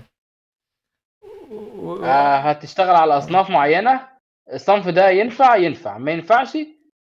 ما ينفعش ما تجيش تقول له خد هذا، اصل الصنف الفلاني ما فيه بيو عليه. مم. إن الموضوع هتيجي بيبقى يوم سمعة تاني تسيب يعني. الشركة. هتيجي يوم تاني تسيب الشركة دي وتروح تشتغل مع شركة تانية، او الشركة اللي انت فيها تسيب الصنف ده لانها ما عرفتش تسوقه، ويجي يجيب لك صنف تاني هتيجي تقول لهم نفس الكلام محدش هيصدقك. مم. صح، انصح صح. صح. وانا عندي نصيحة برضو من اتجاه تاني خالص، يعني انت لما تبدأ شغل ان شاء الله ما تفتحش بقك، اسمع بس. يعني خد لك 3 شهور كده ما تسمع بس، واللي يتقال لك امين يعني. ما تحاولش ان انت تقول يعني دايما الواحد بيبقى حاسس ان هو فاهم، فلا يعني خليك حاسس ان انت مش فاهم اللي اتقال لك، اعمله واربط الحمار مطرح ما يحب صاحبه، واسمع بس. بعد 3 شهور ابدأ يتكلم، مش مشكلة. ايه رأيك في الكلام ده؟ هو بص، هو انت لازم يكون ليك شخصيه من اول يوم يعني. تمام. ما تحاولش اربط الحمار مطرح ما يروح. صاحبي دي ماشي، ساعات تمشي وساعات ما تمشيش. بس يعني طالب لسه متخرج، يعني دايما الحاجات اللي بتحصل في الشغل بتبقى بتحصل بسبب يعني هما بيعملوا الحاجات بص، بطريقة معينة. مم. هو البني ادم لازم يحط ربنا سبحانه وتعالى بين عينيه. مم. انت ما تمشيش تقول حاجه ماهيش موجود. مم. ما تجيش تقول له الصنف ده اصلا مطلوب مني تارجت معين، فاجي اقول له الصنف ده والله ده مقاوم للبياض ومقاوم للنيماتوده ومقاوم ما اعرفش ايه، مم. وده بيتسلق الشجر ومش عارف بتزرع صيف وشتاء، وانتاج هتاخد 1000 طن في الفدان، ايوه. وهو اصلا ما فيش الكلام ده. ايوه. الناس لو مم. علمت عليك وعرفت ان انت مثلا كذاب ولا منافق ولا كذا، والله صدقني هتعيش عمرك كله كده. هيكرهوك في المجال ومحدش هيشتري منك، صحيح. لان الدنيا صغيره، صغيره جدا، وما عادش في حد بيسكت يعني. شبكات التواصل الاجتماعي، انا بكلمك من تونس وانت بتكلمني من امريكا، والناس بتتفرج علينا في مصر وتونس والجزائر. ايوه. في مهندس محمد بيقول هو بيفولو اب على السؤال بتاع الشتلات الفوم، الصواني الفوم ولا الصواني البلاستيك. بيقول اللي هو زارع شاتل خاص باتافيا واوكليف في النوعين، ولكن البلاستيك كان خفيف قوي بيتني وبيكون عرضة انه يخلخل التربة، وكمان في بعض الصواني كانت بتتأخر في الإنبات. هل ده نوع المادة ولا ظروف بيئية؟ هو بيتكلم عن الخفيف اللي بنتني ده، الانسيرت اللي انا كنت بكلمك عليه. تمام. تاخر في الانبات بسبب الانسيرت، لونه اكحل اسمر. تمام. وبالتالي ان هو زي ما قلت لك ما بيحتفظش بالميه، فلازم معامله خاصه، ما تحطش الاثنين جنب بعض وتعملهم بنفس الطريقه. ايوه. تمام. كلام ما ماشي. يتحطوش في نفس البونده، ده بيت وده بيت، ده معامله وده معامله، ده استخدام وده استخدام تاني خالص. ايوه. ماشي، انا هختم معاك يا باشمهندس، والله يعني اتشرفت بيك خالص، وشكرا جدا على وقتك معانا. الله وما يخليك، وانا شاء تحت الله امرك يعني. وان شاء الله القناه تنتشر وتبقى هيدروبونيك بالعربي حاجه كبيره، والناس يبقى عندها ثقافه الهيدروبونيك. اما الشتلات المطعومه احنا جايين لها، مفيش غنى عنها بسبب التحديات اللي بتواجه الناس كلها دلوقتي. اذا كان مثلا انت عندك مستثمر كبير وعامل بيوت وصارف عليها تكلفه كبيره، فمش بالسهل ان انت تنقلها عشان خاطر عندك مشكله في التربه. واذا كان مثلا انت شركه كبيره برضو عامله مستهدف ان انت مثلا تنتج شتلات تنتج ثمار زي الطماطم في فتره، اوروبا كلها مستنيه التصدير بتاع افريقيا.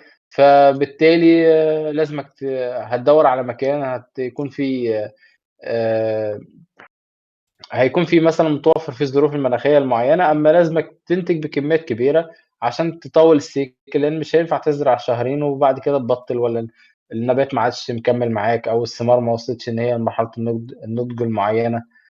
آه، آه، التطعيم الناس بتسيء ليه لانهم بيستخدموه غلط غلط. في ناس كثيره حاليا بتطعم مثلا القرعيات على الكوسه، وبالتالي هي بتبدل الطعم وبتبدل صفات الثمره. تلاقي بيحصل مشاكل في الانتاج بعد كده. دي انا بحب انوه عنها. لو تقصد بيت كبيره، خد حاجه من مصدر موثوق، تاكد ان انت مثلا الشتلات اللي مطعمها على اصول معينه، اصول مختاره بعنايه. في فرق بين مثلا على سبيل المثال بين بذره ب 70 فرنك في تونس وبذره تانية ب 150 و 160. لازم يعني لازم في فرق، فبالتالي في تكلفه يعني. ماشي يا باشمهندس، انا هقفل ماشي. البث دلوقتي. خليك معايا. ان شاء الله. يلا. تصبح على خير يا شباب، السلام عليكم.